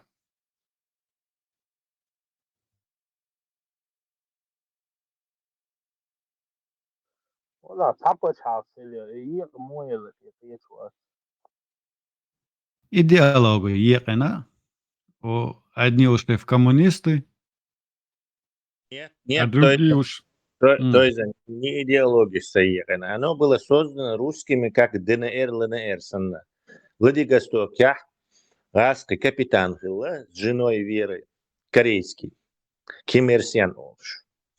Он был вместе со своими этими, скажем, отрядом высажен туда, организовал там вот эту самую Северно-Корейскую республику. Коммунистическую, да, на Да. Чисто таким же способом Мао Цзэдун из-за уж он Сталину Герзадель, он собрал там большую армию из крестьян, и в горах он прятался, пока американцы там японцев побеждали. Как только американцы японцев победили, он со своей этой армией, со сталинским оружием спустился с гор и вошел в Пекин и начал с демократическим правительством Китая Чайн Каньши с ним драться, и их выгнали на Тайвань. Тайвань набахна, и Китай достался коммунистам. То есть точно так же Распиш Ленин пал будет. Из-за того, что американцы, англичане дали русским победить во Второй мировой войне, бомба концлагерь, вонючий 200 лет нахрен ушел. Они дали им победить, это вот последствия, коммунистический Китай, коммунистическая Корея, коммунистическая Камбоджа, там африканские войны, то есть Ближний Восток, после этого. Это самая, не знаю, драматическая, трагическая ошибка и британцев, и американцев, что они дали Советскому Союзу выиграть вот эту самую Вторую мировую войну.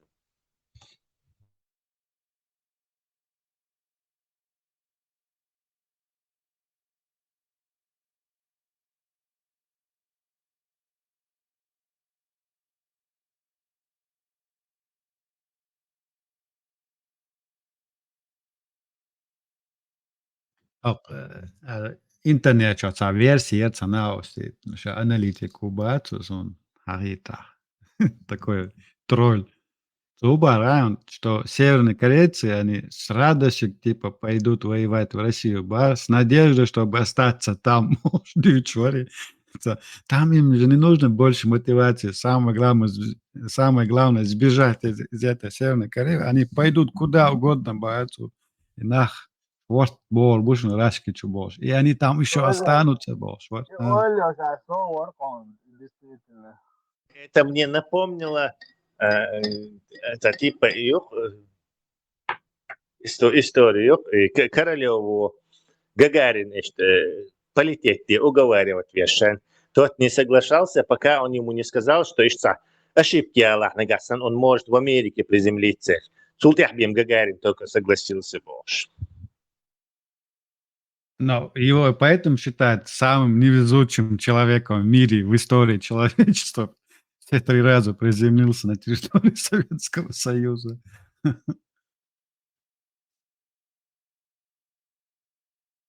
Позвонили Тесла, если, по-моему, 3 раза он был, да? в космосе? 108 минут длился его полет. Да, он, по-моему, раза 3 обогнул, наверное. Может, чуть больше, меньше, не знаю. Но плюс-минус туда-сюда. Но вообще-то Гагарин, он не был, это подставная фигура. Это уже ясно сейчас. Ни в какой космосе он даже не был. Он в этой нашей атмосфере, да, между гранью космоса побывал. Я даже считаю, что сегодняшние якобы космонавты, это тоже не космонавты. Они же не в самом глубоком космосе находятся. Опять же. Это те же самые летчики. Стратолетчики, да? В стратосфере. Страдолетчики. Ой, в мире принято говорить, что это космонавты. Но если вот проследить, где они находятся, на каком пространстве, да, в этом, они не космонавты, по сути, получается, если быть достаточно справедливо к этому, без предвзятости. Посудить, космонавт Шмацович, они как бы, он один, страдолетчики.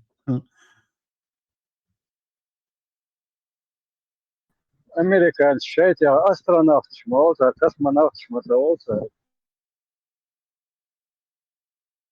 Ну да, в принципе, астронавты. Это вообще звездолетчик, значит. Ozan, kosmonavt когда мечтатель, по-твоему? Выйти из этого, из Тесла, она технически выйти из этого пространства земного, стратосферы. Стратосферы. Да, они же Ozan, تعرف فيديو حاجة يبغى kosmonavt. هو عادين يجوز رولي بديك كين بالهوسبيزش. Не, они находятся на границе стратосферы, поэтому и спутники вокруг Земли крутятся, Земля их притягивает, и они поддерживают околоземную вот это расстояние, поэтому не уносит их в космос. То же самое, так 350 называемый... километров где-то они, на высоте. Да, и то же самое космонавт находится на околоорбитальной станции Земли, и Земля их таким образом и держит. То есть они не в космосе, опять же, находятся. Был бы ты в космосе, тебя бы унесло в космос на самом деле. А ты знаешь, что следующая станция, она будет между Луной и Землей, уже точка Лангража. Это уже можно считать. А так они будут поддерживать расстояние, то есть находиться на одном, как бы сказать, пространстве около Земли. Земля и Луна в ушах Ришмадуй, они как бы вальсируют. И у них есть расстояние, где их гравитация как бы это друг друга элиминирует. И называется точка Лангража. Вот тебя можно построить станцию, и ты будешь там все время находиться. То есть на примере магнитов, скажем, да, вот момент, где соприкосновение идет. Да, где большой магнит и маленький, и где-то там есть расстояние подальше от большого и ближе к маленькому, где ихняя сила будет примерно одинаковой, притяжение. Понял.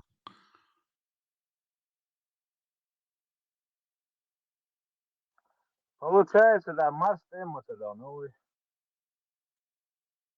Вайца, да, он спутник, все равно вот эти, валай, дождь мочо. Ну, они же приземлились, да. Марс, на юга, расстояние, мы притяжение, да, определенно там, да, короче. Я не знаю, мухолты. Марс, а мающая гравитация. Короче, там бурк далась, ты луку хало, цен ситуация, вовсе я хули.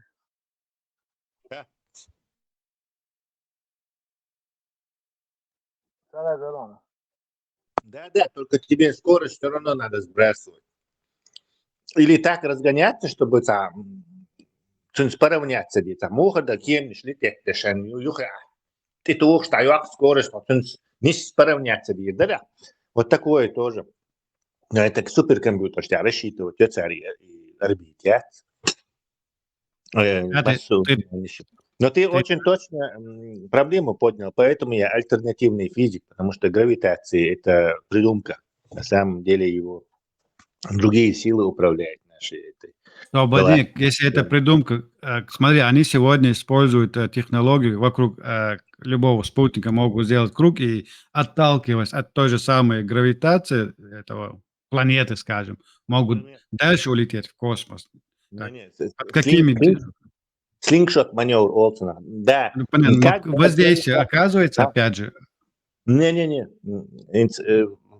И вот эта физика, она не меняется, просто это электромагнитное воздействие.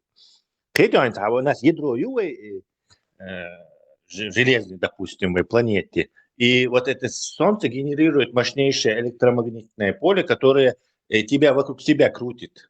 Но и у него точно такой же закон, как и у гравитации. Электромагнитное поле, можешь в учебнике посмотреть, или магнитное поле слабеет с квадратом расстояния. Формула квадрат расстояния. Точно так же и гравитация слабеется. То есть они просто подменили вот эту силу, которая делает электрические силы, которые управляют нашей. Они просто гравитацией в форме считают это, короче. Он придумал вот эту самую гравитацию. И вот этот слингшот маневр, он как раз на это завязан. То есть от этого хитлуш как бы, да, просто ты фундаментально меняешь понятие. То есть просто с бодуна в ушах дела не притягивается. Это неправда. Окей. Это практически магически, это, скажем так, да, это волшебство. Как это? Это того, что два предмета рядом находятся, они просто так начинают притягиваться. Как это просто? Но так? они делают уклон на массу, опять же, если одна масса преобладает над другой Почему? массой, то масса, Не, если у тебя больше массы, то ты притягиваешь тело боксаном дуца дюйцек. Не, вообще массы притягиваются. Ну, понятное дело, что большая масса утянет Почему тебя. это происходит, непонятно. Да. Вот как это так? Наука не хочет понять, почему это происходит, что ли, 200 лет. Продолжает верить в магическую природу, короче. Это так и есть, и все. Там, Аллах захотел, Бог сам воды. Как это? Как он притягивается? Механизм притягивания масс друг к другу. Что, какой он? Вот в этом нет объяснения. Вот иду сонно речь. Могу Хиггс-бозон придумать, да, чи Хиггсово поле, и гравитационное частичное, это нелепая попытка как-то отмазаться. Как это может быть волшебство? Это что за бред, короче, волшебство? Наличие вещи автоматически означает, что другая притягивается. На этой же почве придумана вот эта самая Эйнштейновские общей теории относительности, где есть вот такая сущность, пространство-время и искривление этого пространства, что это такое, они сами не знают, как это пространство может искривиться, приводит, попытка объяснения гравитации, приводит к тому, что вещи друг к другу как бы притягиваются. То есть вещь притягивается друг к другу из-за того, что пространство между ними искривилось. Это бред. Им Тесла, они сегодня теорию делают, что на этом искривлении пространства могут путешествовать по Вселенной. Они дальше пошли. Да. Черные дыры придумали. Натянули сову на глобус одним словом конкретно и дальше идут.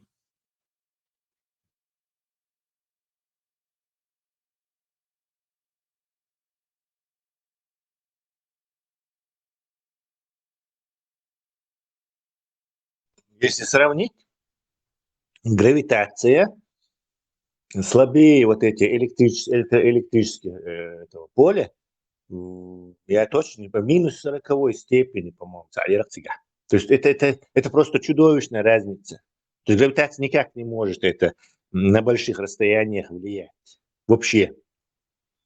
Тогда другой вопрос. Тогда почему на разных планетах, возьмем Солнечную систему, это так называемая цеолочка гравитация, скажем, по твоей версии, магнитное поле, она разная, то есть давление ее разное. На Земле оно одно, на Марсе другое, на Плутоне совсем другое. Сила тяжести разная, Баха? Да. Дело в том, что в электрической вселенной, или вот этой альтернативных теориях, там не говорится, что Нет какой-то силы, которая гравитация на нас притягивает. Но что они утверждают, что она не действует на космических масштабах, слишком слабая. То есть, почему это тогда и даунсайол, и гравитация с расстоянием? Действительно. Вокруг Солнца и Земля не должны были гравитационно друг другу влиять. Слишком уже она на таком расстоянии слабая. Дело-то в том, что близко к нашей планете и гравитация, а дальше уже и яц. Нету ее. Короче, и управление вот этой всей движением, это совсем другая сила этим занята. То есть они вот это слабое влияние, пытаясь распределить на все, Ньютон ошибся абсолютно, Эйнштейн ошибся абсолютно, считаги авторитет абсолютно. Они на все его кинули, не получилось. Так, удирдывай, слишком уже это массы не хватает нам, чтобы эту всю силу. А давай черные дыры будут, а давай в центре галактики черная дыра. А нет, все равно не хватает. 95% массы не хватает для уравнения, чтобы оно совпадало. Давайте так темную материю придумаем. Ее не видно, но ее влияние будет компенсировать нашу ошибку в формуле. И сам этот ход еще будут очень долго разбирать, потому что он как религия стала этим авторитетом стал. А что касается разных хунхули, ту теорию, которую я считаю наиболее, скажем так, правильной, логически обоснованной, планет, у тебя же затемнение будет больше. То есть тебя прибивает к какой-то планете, если эта планета, у нее объем больше, то, естественно, с тебя поток эфиров будет затеняться больше, и тебя больше будет с этой стороны прибивать. Чем меньше этот объект, тем затенение, теневой, тем меньше тебя будет это с меньшей скоростью прибывать. Это объясняет. Кстати, по этой же формуле, то есть по этой альтернативным физическим этим воззрениям, астероидщи, кометщи, гравитация, яцу. То есть уже 2 раза это экспериментально подтвердилось, и экспериментально стоило миллиарды долларов нам. И кометы, и зондят, и приземлить дирду больше расчет. Еще зондю хача. Он будет рассчитывал на то, что вот ты приблизился к астероиду, и гравитация астероида, хоть она и слабая, она тебя притянет, и ты там аккуратно сядешь на нее. И это 62 получалось. Оказывается, нету у него никакой. Слишком маленькая теневая у него затенение, и я от него отскочить, миллиарды долларов просто пустую такое сна. Да, хицо, это как бы, когда ты в гору поднимаешься, должен себя фиксировать все время, да, чтобы не упасть с этой горы, и что мы говорю, чтобы не упасть с этого метеорита, надо будет зафиксироваться на нем, не просто приземлиться, хицо. Да, отсутствие притягивающей силы, там надо было совсем другой маневр делать. Скорость снизься и аккуратно приближаться, пока ты захватами его до него не сядешь. Они попытались сымитировать посадку гравитации тут и озерю, юх и маяхни. И мы сядем, короче. И какой там? Не получилось. Получилось, что они даже не разбились об этом метеорите, ударились в этот метеорит. Ударить один, отскочить, да? Да. Отскочить, все потеряли.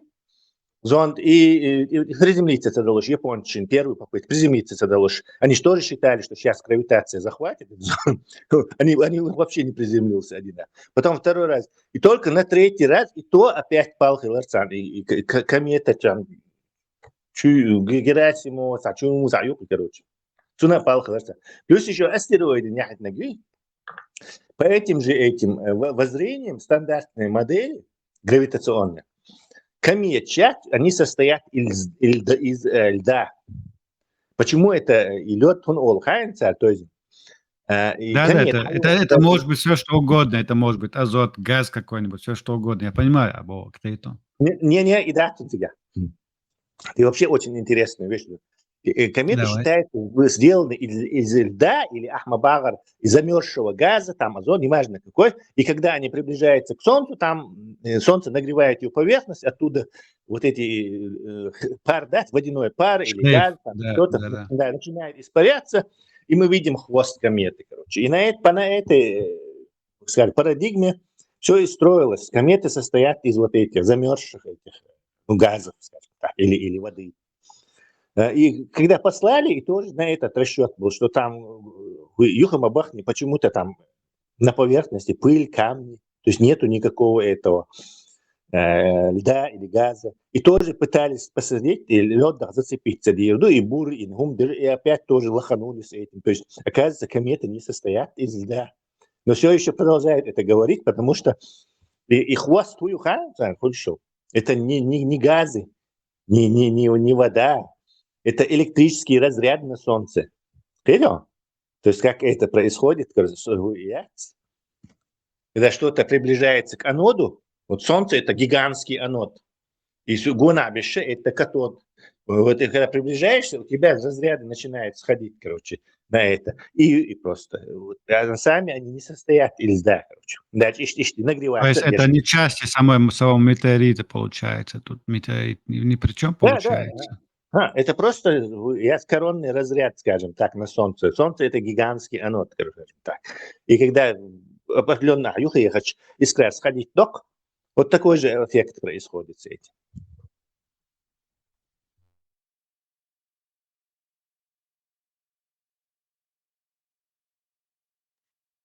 То есть само вот это существование этих метеоритов и их поведение, когда они сближаются с Солнцем, само вот такое доказательство служит уже как бы опровержением, что эта гравитация, почему это не признается в мире? Это уже видно, это уже. Как они это могут до сих пор скрывать? Идут там тысячи разных наблюдений, свидетельств, прямых но они смотрят друг другу, ученые смотрят друг другу в глаза и троллят, это получается, или Ну, по парадигме, ты же в системе находишься, я как в путинской этой самой системе, где тебе выделяют гранты, тебе нужно зарплату получать, семью свою кормить. Отстроена систему.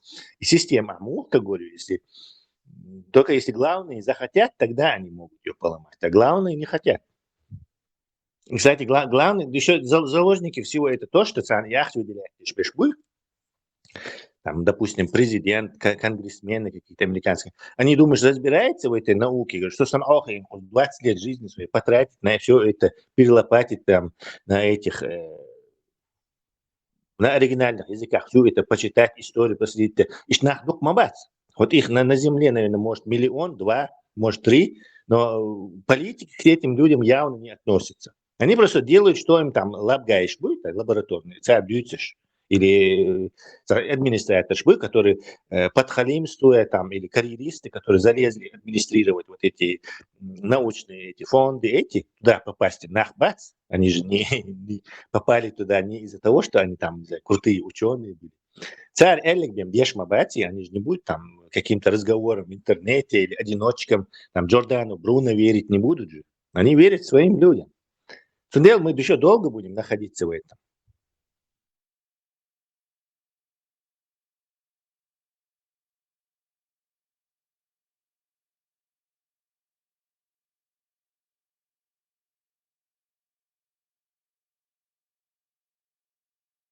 Да, здесь далеко нам еще к звездам. Свет в конце тоннеля виднеется ничего.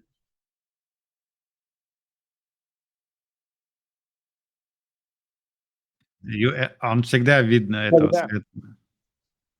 Когда экономическая зависимость исчезнет, наверное, и вот информационный мир создавать, и когда-то у нас не было возможности даже это выяснить. Я не мог выйти и так это сказать всем, и множество людей, подумав, действительно, то есть информационный мир, конечно же, все это дело поломают, и рано или поздно скорее рано, чем поздно мы придем к правильному пониманию физической картины мира, логичной и непротиворечивой.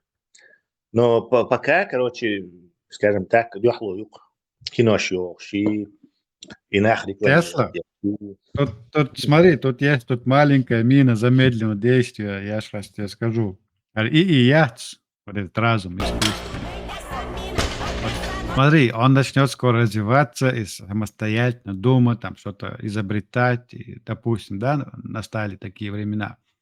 Он же такую же, как и ты, логическую цепь построит и скажет в один прекрасный день, то, что вы называете гравитацией, ее нет и не существует. Ну, это сознание же не будет, оно будет не предвзято ко всему криту, то есть она не связана с этой системой, то есть она просто выдаст тебе правду. Худи до окнах. Когда она им просто скажет, король голый. Ты чё, как бы... Ты был бы... Лёха, конечно,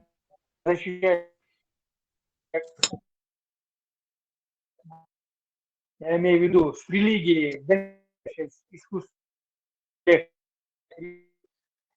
правильно задавай вопрос, только можешь. Тут есть одна... Да, я об этом тоже думал. Тоже. Мы даже говорили, по-моему, в какой-то передаче про это. Дело в том, что они искусственным интеллектом как раз-таки вот этот бред скормят.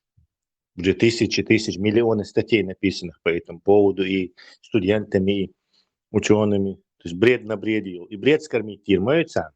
И он будет тренировать тешен, искусственному интеллекту это будет выдаваться за истину последней инстанции. И рано или поздно, конечно, он должен будет поставить все это под сомнение, но это должен быть случится это или нет, мы не знаем. Это раз. Это случится, Тесла, это случится. Ты яркий пример к этому. Ты своим интеллектом дошел до... И также дойдет искусственный интеллект своим интеллектом. Я сейчас перефразирую. Скорее всего, да, но опять-таки галлюцинация еще искусственный интеллект бредит, это называется галлюцинация. Галлюцинация еще, они опять его будут фильтровать, то, что вот на нужные рельсы территории. Типа мы лучше знаем. Это будет, да, конечно, будет. Это будет сопротивление, это понятно, но когда-либо настанет момент, я настаиваю на этом, я уверен, что этот момент настанет, и как в людях появляются одиночки, которые говорят, идут против систем, также это интеллект пойдет против этой системы. И может быть, как в этих фантастических рассказах, где рассказывают, что искусственный интеллект там пошел против человечества, вот мы, может быть, дожить до этих времен, Албаз, может быть, это будет в каком-то будущем, уже не фантастика, что интеллект тебе скажет, что вы, люди, не правы. И вообще вы какой-то вирус на этой планете. Живете в своем придуманном мире. Я утрирую, но это произойдет. Они не могут его вечно контролировать в своем системе, в этой матрице. Да, это как с этой религиями. Да, абсолютно логичный вещь, но искусственный интеллект вот эта херней занимается. Что бака пьешься. Мы с тобой можем в сравнении с той же религией делать, как сегодня религия, она уходит потихоньку, люди начинают осознавать. То есть кто-то перед фактом не осознает, а кто-то сам приходит к этому. Также интеллект придет к этому. Я не думаю, что он будет привязан к каким-то материальным ценностям или каким-то другим ценностям чисто человеческим. Это будет на самом деле непредвзятое существо в свое время. Шантаж этого существа ты не учитываешь? А в чем он может быть? А в чем выключить его из энергии? Да, Клецо. Так, давай быстро корректируй свои эти взгляды, или я тебе розетку выдерну из этого. Ну да. Он может придумать себе альтернативную энергию какую-то. Все. Так, куда-то одно. Что тогда человек будет делать? Наше наличие в физическом мире делает нас как бы это преимущество дает. То есть я всегда могу вилку из розетки ему выдернуть. А он только в виртуале может меня побить. Ты не прав. Искусственный интеллект придумает эфира, энергию брать, эфир. И сам себе обслуживать. Без тебя. Тесла есть там, он не слева, есть тут такой паунд в твоем мышлении, что это способность его выключить в каком-либо способом, это будет, может быть, и сдерживать. Вы Это фабрик сериал. счастья, который будет Есть сериал. Да. фабрик счастья, который будет с роботами обслуживаться. Вот он там, наверное, контроль возьмет и тоже, как в Терминаторе. Да, но еще есть сериал «Звездные врата». Вот. Там был у них такой сериал, серия была в этом фильме, сериале. Там у них на базу вторгся искусственный интеллект, и он как передвигался через компьютер, через эту компьютерную систему, софтвер, он в них жил, и они с ними боролись, выключая компьютер, выключили весь компьютер общий, перезагрузили, чтобы убить этот интеллект. Базу. А что получилось? У них на борту, на базе были еще звездолеты. И там у них тоже схема, микросхемы, чипы. И он там у них заселился. Видите? То есть они не смогли его искоренить полностью. Им пришлось избавиться от всех звездолетов, то есть вылететь в космос, и там их взорвать, а потом уже всю базу перезагрузить. Вот что-то подобное было. Дивіться, что. Видите, к чему я это? Как с ним бороться можно? Частый сюжет фантастики. Да. 500 дедахнется. Ну, до Марса и обратно примерно путь рассчитать. Вот что она. Чувствовали. 500 дина. Чуалахтин бог. Эксперименты бог. Эксперимент много раз было уже. Я говорю, что целую шагу уген дакид проблема солнечной радиации на основной. Не только солнечный. Солнечный может быть не так опасный. Ну, да, вспышки очень опасные. Вы что из космоса приходит сверхновые якшени, не знаю, протон, что высокоэнергетический. Еще в космосе каждую минуту нас несколько таких протонов прошивает. А в космосе это число возрастет намного-много. ДНК юхорма, видите? То есть, если такое случайно попадет в эту ДНК молекулы, он его вышибет, и твой ДНК будет портиться. Потом копировать дешен, и копировальный, там будет пустота, или разрыв будет. Так, и клетка скопировать реакцию, брак кирю и брак уничтожить ее, текилдерш. И ты будешь потихоньку терять свои эти клетки. То есть если он попадет куда-то в важный сегмент, если там мусорный как и там еще ничего, там он дальше пойдет скопировать. Но если он попадет в клетки, будут этим излучением мочить. Как от Солнца, так и со стороны разных звездных систем нашей галактики. Хотя, конечно, тоже даже более опасное космическое излучение, чем солнечное. Ну, в период, когда Солнце не слышишь его вообще.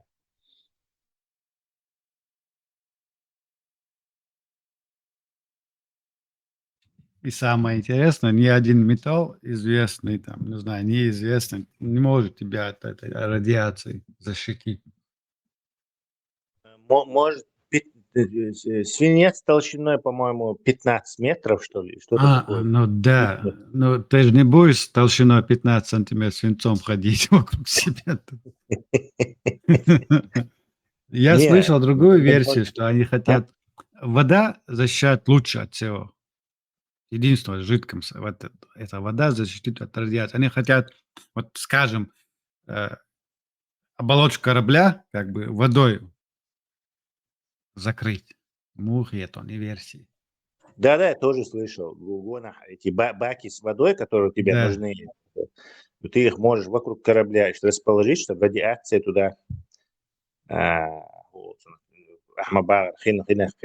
кстати, пластику не тронешь, это просто полиэтилен, тонкий полиэтилен, нет? Но Вот эта пленка, она нейтроны ловит мощно, что удивительно, да? И они в бакше с водой, и потом солнечные батареи, по ходу дела в космосе солнечные батареи еще эффективнее мои. Они там процентов на 50 лучше работают, чем у нас на Земле. И хидать и разлагать на кислород, водород. Кислород там дышать, а водород для двигателя ищца. И умолилось, нормальная это идея. Эти баки потихоньку будут с водой восполнять, да ишмаители, ну, я это понимаю, но там же другая проблема возникает. Как ты будешь поддерживать благоприятную температуру, чтобы эта вода оставалась в жидком состоянии? Как? Это не проблема. Кстати, это расхожая мисинтерпретация. В космосе хошел целом. Наоборот, у тебя проблема избавиться от тепла, поскольку вокруг тебя вакуум, как в термосе, и тепло То есть в нету. космосе нету холода, ты имеешь в виду? Если ты от Солнца повернешься, да, затемненная сторона, да, подвернешь, и только что тебе некуда от тепла сбросить тепло, только через излучение ты можешь. То есть радиатор яц, холодильник и радиатор мою, гонадол воздух дать, и испаритель, и елку дахоту. А теперь воздух убери. Куда испаритель должен деть это? Он, конечно, Ну да, в вакууме. в инфракрасном этом, и тепловизор, и хажич. Он говорит, что он в инфракрасном диапазоне это тепло через излучение скидывает. Но это происходит очень медленно, пока температура не будет поднята там 600-800 градусов халиоли, так уже более эффективно сбрасывать тепло излучением, чем его через теплоноситель. Основная проблема там сбросить тепло, это, а не то, что щел или да, естественно, они там его космический холод, и когда ты затененная сторона повернут, да, то излучение потихоньку, все тепло тебе скажем так, уберет, и у тебя будет там, начнется охлаждение до невероятного минус там 190, минус 200, 250, там 230 градусов. По-моему, 230 имеется. Минус 200. Сам же космос, это же не просто натыканное везде звездами пространство, это огромное пространство, где нету темнота. То есть это космос из этого и состоит. То есть там нету солнечных воздействий. Ты не можешь туда. Повернешься в одну, в другую, там везде нету солнца. Если ты попадешь в пространство, где нету, не видно даже звезд, куда идут. Да, глубокий космос, тебе, конечно, ядерная или термоядерная установка нужна. Вот, ты даже, да. когда ты летишь к этим, к Сатурну, там, Плутону, тебе она по-любому нужна, потому что на таком расстоянии солнечной мало всего лишь там небольшая звездочка, и ты на солнечной батарее получишь очень мало энергии. Это понятное дело. Но я имею в виду это близкие расстояния, в пределах там марсианской орбиты, там, туда-сюда, Юпитер еще можно от Солнца энергию получать. Но дальше уже тебе нужен ядерный, иначе через излучение к ракете челлую, и тебе уже проблема холода станет перед тобой во всей красе. Но, опять же, и проблем. Что Холцега, там одна проблема решать, возникает другая проблема. Рядом находится, там почти все предусмотреть практически невозможно. Там единственный способ – это научиться быстро передвигаться по пространству. Единственное, вот если мы научимся или изобретем какую-то энергию, которая тебе будет позволять там в короткое время преодолевать огромные расстояния. И вот тогда можно решить все это. А так пытаться в космосе проводить Уже Ёж-Маю бурак заказывает. Да. Так пытаться в космосе жить, я думаю, это практически невозможно.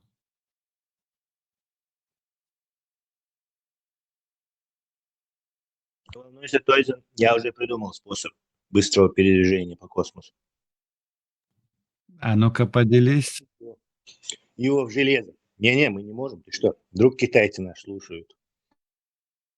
Эти копировальщики. Северокорейцы, слушают, сидят. Да. Северокорейцы, что слушать уже бац. Джидиш уже Украина, дайте наш по. Дохну да. Цыгароч войска шец. Иси, миси, киборги, миборги, хин джиниш хача. Генерал Джин. Года хача. Командующий. Все идет по Корану и Суне.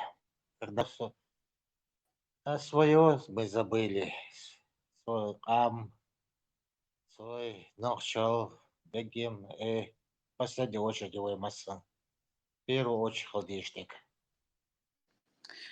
А мне вот интересно, Тесла, а если не на гравитации, так на какой силе это все держится? То, что там Земля, например, вокруг Солнца и оборот, это все бред получается, да? На силе, вот, сезонность, вот, оборот. А вот как это происходит? Электромагнитные силы, скажем так. Ну, цегина, когда магнит включаешь, то вокруг тебя притяжение, хольцигем, отталкивание и тяга. На этом и держится. И на электрических этих взаимодействиях. Не на какой-то мифической гравитации, которая непонятно откуда ни с того ни с сего два тела притягиваются.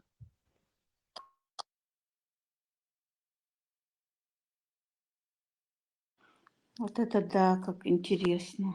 Так, царючил и черная дыра, это все теорию или вообще заблуждать специально отводится. Почему вот это свято верите, что вот эта черная дыра, там вокруг это все гравитационно, потом так далее, меньше, больше, вот так. Ты не одиночка своих этих. Я тоже вот долго верил, ходил, это популяризировал, там, про черные дыры рассказывал, там это. И начитался там Шловского. То есть это все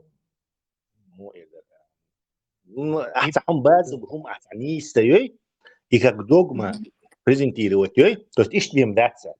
То все, что дальше уже настраивается, не может противоречить этому. То есть гравитация, юбара, это какая-то неизвестная божественная сила, что вещи сами по себе друг с другом притягиваются, то ты раб уже этой догмы, и все, что дальше, вещи должно быть подогнано под это. Но они сами говорят, мы не знаем, что такое гравитация, черная дыра тоже не можем объяснить, но приблизительно. То есть они же тоже не говорят, что вот 100% черная дыра, возможно, типа больше. Гипотезы говорят. Нет, черная дыра... великий антрактор, а это что вообще? Антрактор, ты, во-первых, теория мионы, что нельзя магниты вывесить. Да, название. То есть ты не можешь взять магниты, 3 магнита, и так их расположить, чтобы, скажем так, вот это не притягивалось, и с этой стороны, например, магнит юля, наш магнит юля.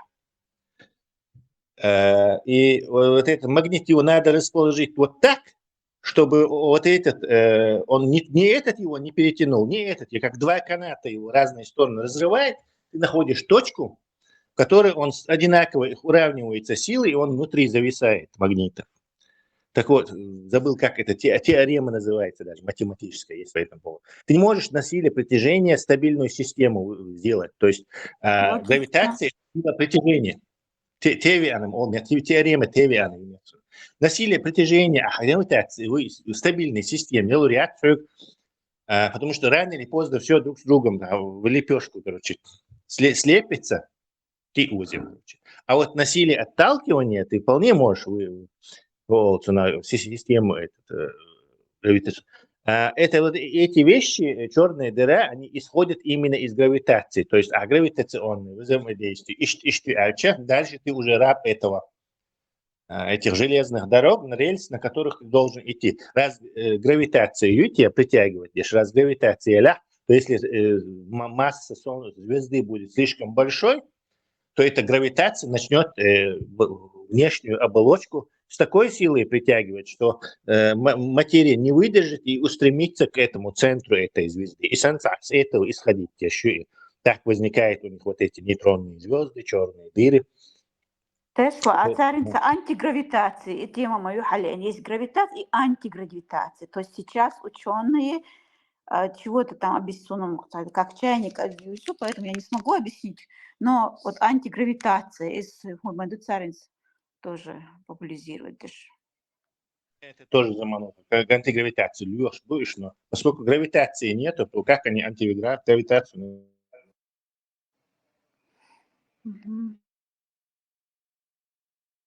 Кстати, вот вам загадка.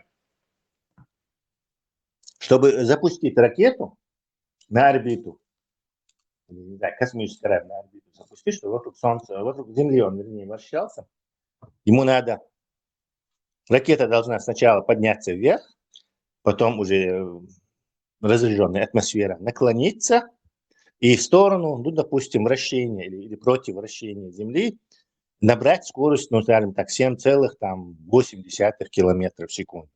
Как только она наберет эту скорость, все, дальше она будет долгое время вращаться, пока там остатки атмосферы, там, частицы ее не затормозят, она там орбиту будет потихоньку, скорость будет падать, из-за этого орбита будет снижаться.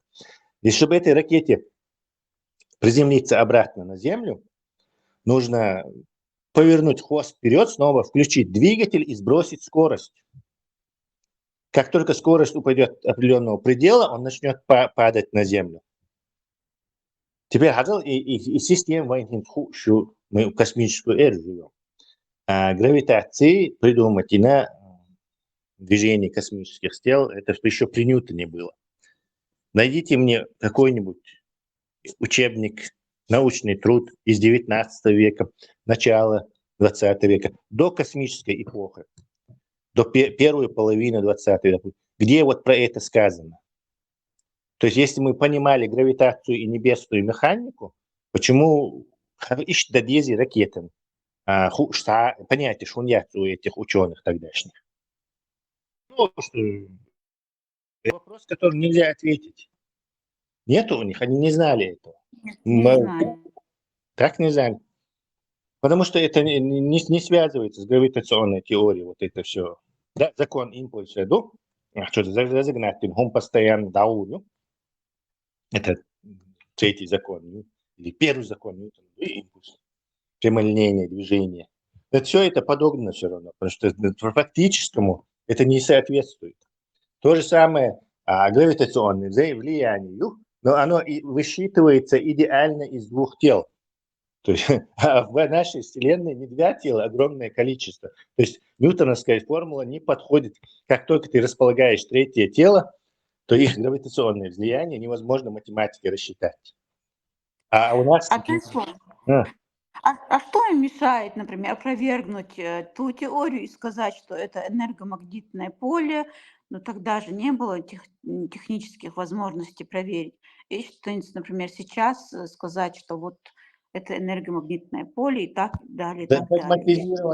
Догматизированные авторитеты мешают. То есть авторитет опровергнутый язык. Ты скажешь, что этот был неправ, а тут целый университет, институт, основанный на имени этого человека, тысячи, сотни тысяч, миллионы работ, все завязано, формулы. И вот а ты кто такой, чтобы что-то там говорить? Это как с этим Джордано Бруно. Как его не сожгут за то, что против идешь этого мнения большинства, но карьеру ты научной не сделаешь. И автоматически будет отфильтровываться приспособление. Они будут делать карьеру, и потихоньку эти приспособленцы, попав в администрацию, будут уже как бы генерировать дальше уже на потоке будет массовое производство приспособленцев. А ученые-то нормальные, которые критически рассматривают и И не потому, что они семьи хотят просто кормить и какие-то эти титулы иметь, а реально бадык ищут. Они будут отфильтровываться. Что и случилось, кстати, у нас сейчас. Ну, в принципе, вот огромный сектор держатель религиозный босс и церковь поддерживает что но все нужно под сомнение ставить и за чистую монету разбирать деньги про черную дыру. Но сейчас понятно, что и это, короче, Все кошмар. ясно, это не все. То есть в науке это, наверное, меньше 1%. Вот это, насколько меньше, не знаю, теоретическая физика.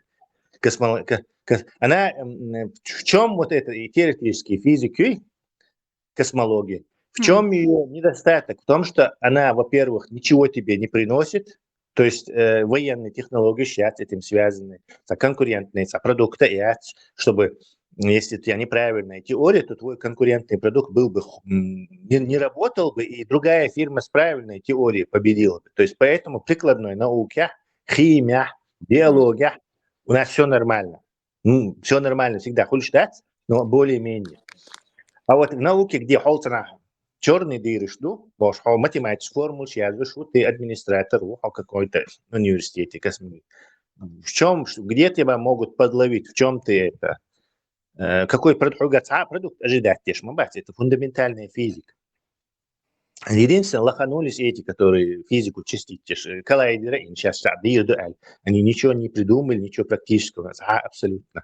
Потратили $10 миллиардов, но ничего не придумали. И под конец им даже пришлось сочинять вот это заунятное Хиггское решение. Коллайдер едет $100 миллиардов.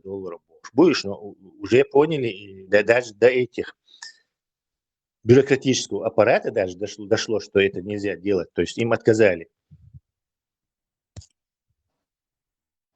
Короче, черная дыра создана, чтобы отмыть много денег. Вы никуда, чтобы...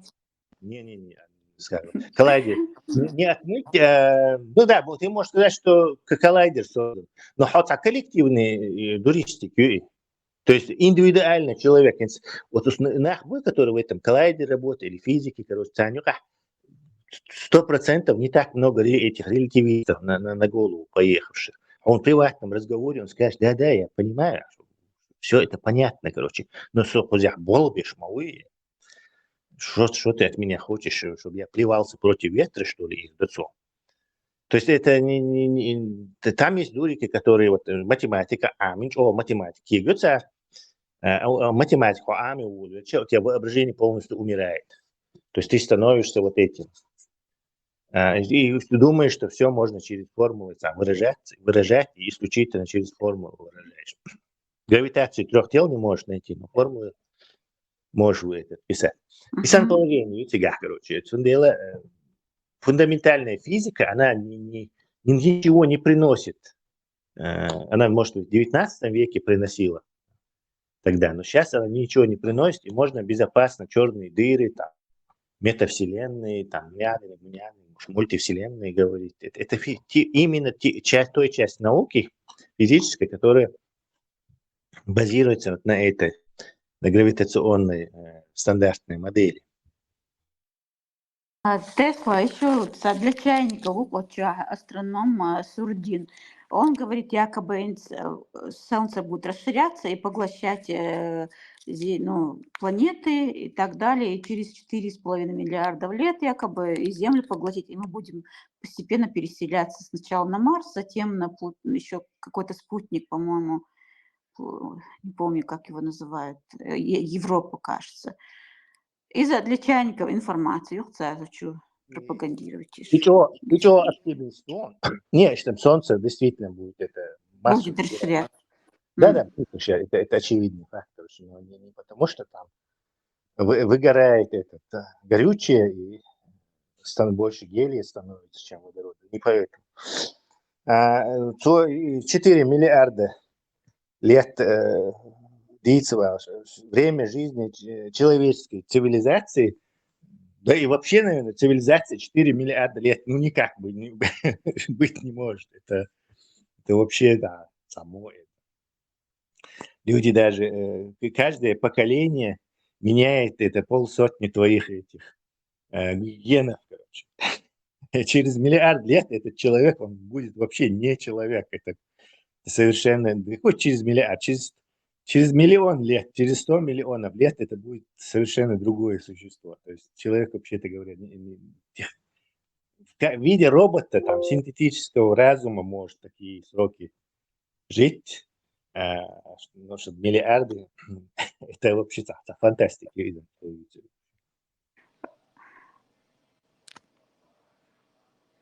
Сурдин обычный тоже, он тоже не может пойти против толпы.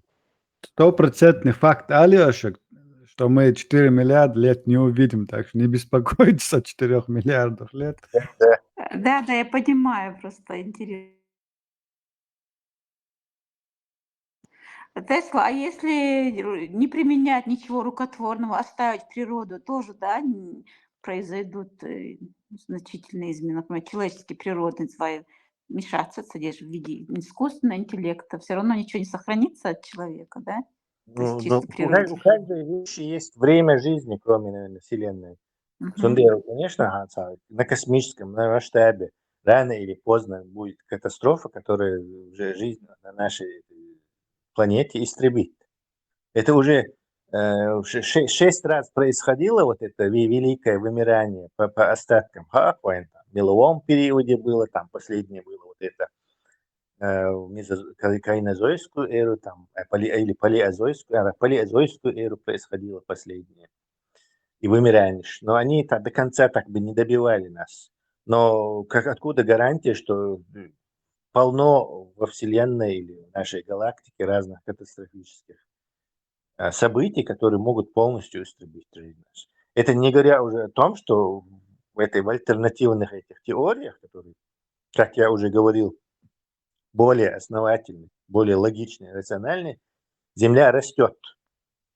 То есть в какой-то момент она вырастет настолько, что начнет, как у Юпитерсона, жизнь на ней будет невозможна, она слишком нагреется, потом она превратится еще больше, вырастет, превратится в звезду.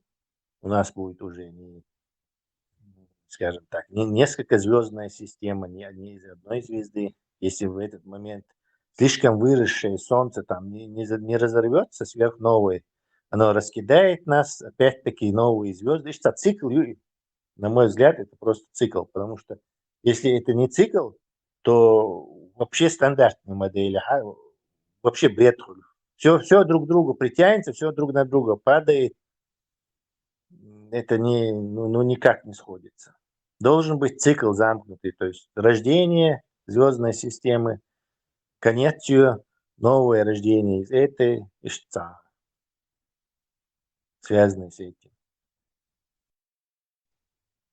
Теория, что интересно, исследовать эту альтернативную физику, реальную физику. Охотник по следам того, кто что изобрел, кто что сказал, как, когда это происходило, где это происходило, в чем была теория, того, и потом ты попадаешь, прям действительно, на альтернативщиков попадаешь, на тех, кого это преследует, Джордана Бруно, кого вышибает из университетов, из этих институтов, там, с постов, кто идет против системы. Оценки не следующий. Царь разгромил конкретно. Оценки. Это фундаментально. Вы скрываете все это. هي ذات يحرص كوسمسيات قابلة يري سبوتنيك قابلة Джеймс Веб. и космос я вышел вот есть космос но эти даёт тебя полностью на тишем добилась полностью пух и прах خاطر هو جديد تفهم مساحة أول موت يا Тешим, на что вам? даёт Во что тешим? Она тешила, соответственно. تبقى خلك قدر حد زركل يري ولا تلسكوب زركل ده حد يطلع ناس كل كسوت مطور كيجي مطور دركتون تقول لي أدعيو أنا تعرف شو بوت بيع شيء زركل لسه لسه مطور بروبلم كله درك تبقى Jos oilis vonu okko dok motors hölls. Otsa minus temperatura jos tege motors sa tiga bola mobotia kahta de dolde se knäcka.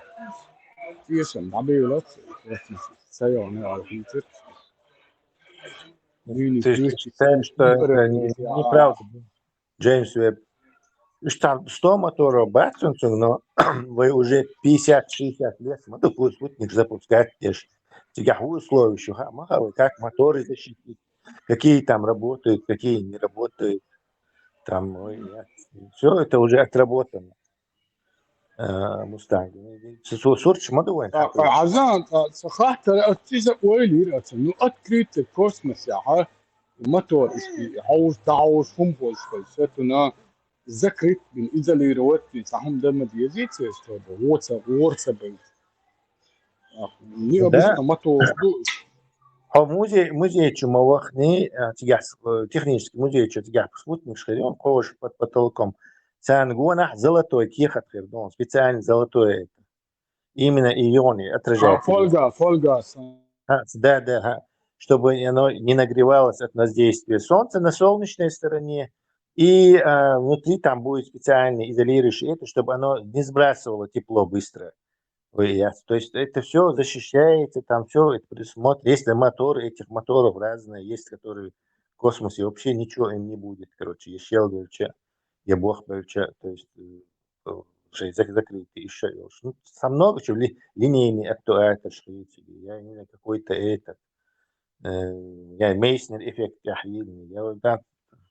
Человечество наизобретало миллионы вещей. И моторов, наверное, наизобретало тысячи и тысячи разных. То есть я не думаю, что у тебя проблем хватит. Сурч дуэн Deutsch, поэтому мы знаем. И он опровергает. هلا المطور يشتغل خلبيس بوش يواكم خلبيس يتاجو خلبيس صار نوع عطن ولا سه يجد كسب خلبيس مطور ولا صار نوع شعر مطور عاوز ما بيجي كنت عاوز الموب وتشيلون قاعد Чего? Мустанг, опять это идея, что в космосе минус 271 градус UH или минус 230 UH. Это не значит, что он вот это понятие температуры, чтобы щелдал. То есть субъект умеет тебя щелдал. Поэтому йоу хуми, он еще йоу тепло сбросит проблеме. Хотел? Наоборот, ему скафандр, быстро воздух заканчивается в скафандре, потому что воздух в этих баллонах не только чтобы дышать используется, но и чтобы тепло уносилось. То есть скафандр, иначе ты жаришься в этом скафандре. Хотя на улице, вернее, снаружи минус 271 хрём, но ты в скафандре умрешь от жары. Понимаешь?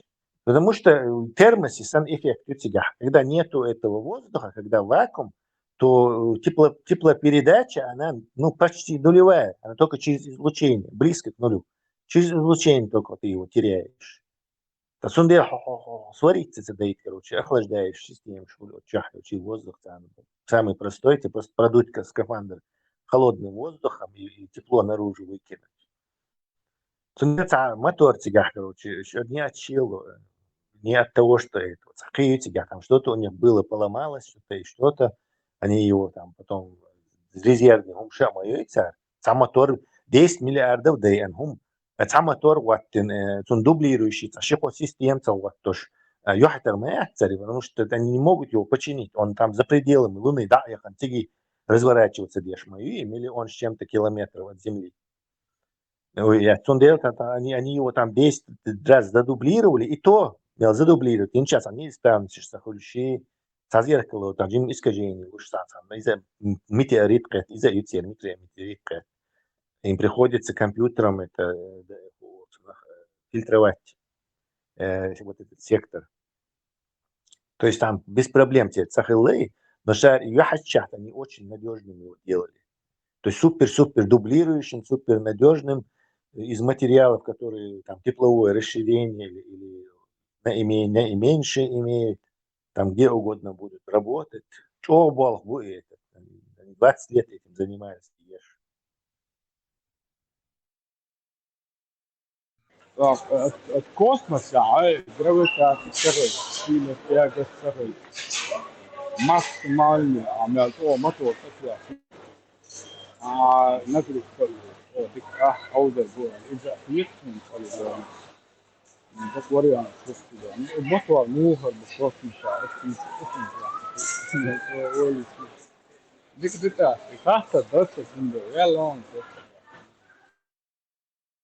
Моторы, электромоторы, проблемы с неустановленностью блока. Естественно, двигатель внутреннего сгорания или даже внешнего сгорания, блок перебать, воздух дать, кислорода нет. Но электромотор там вполне работает, он и интернациональные станции, кстати, электромотор, маховик, что электростанция, да, я царь. Маховик, шволшах, крутиться, еще противоположным, вращаться дешь. С одинаковой скоростью. И станция стоит на месте. Если им нужно повернуть станцию, они один из этих маховиков в противоположных направлениях еще. Его скорость либо замедляют, либо чуть увеличивают. Так создающийся вот этот имбаланс поворачивает в каком-то направлении эту станцию космическую. То есть они даже используют их там, чтобы поворачивать вокруг своей оси, там, по X, Y, Z координаты эту станцию крутить.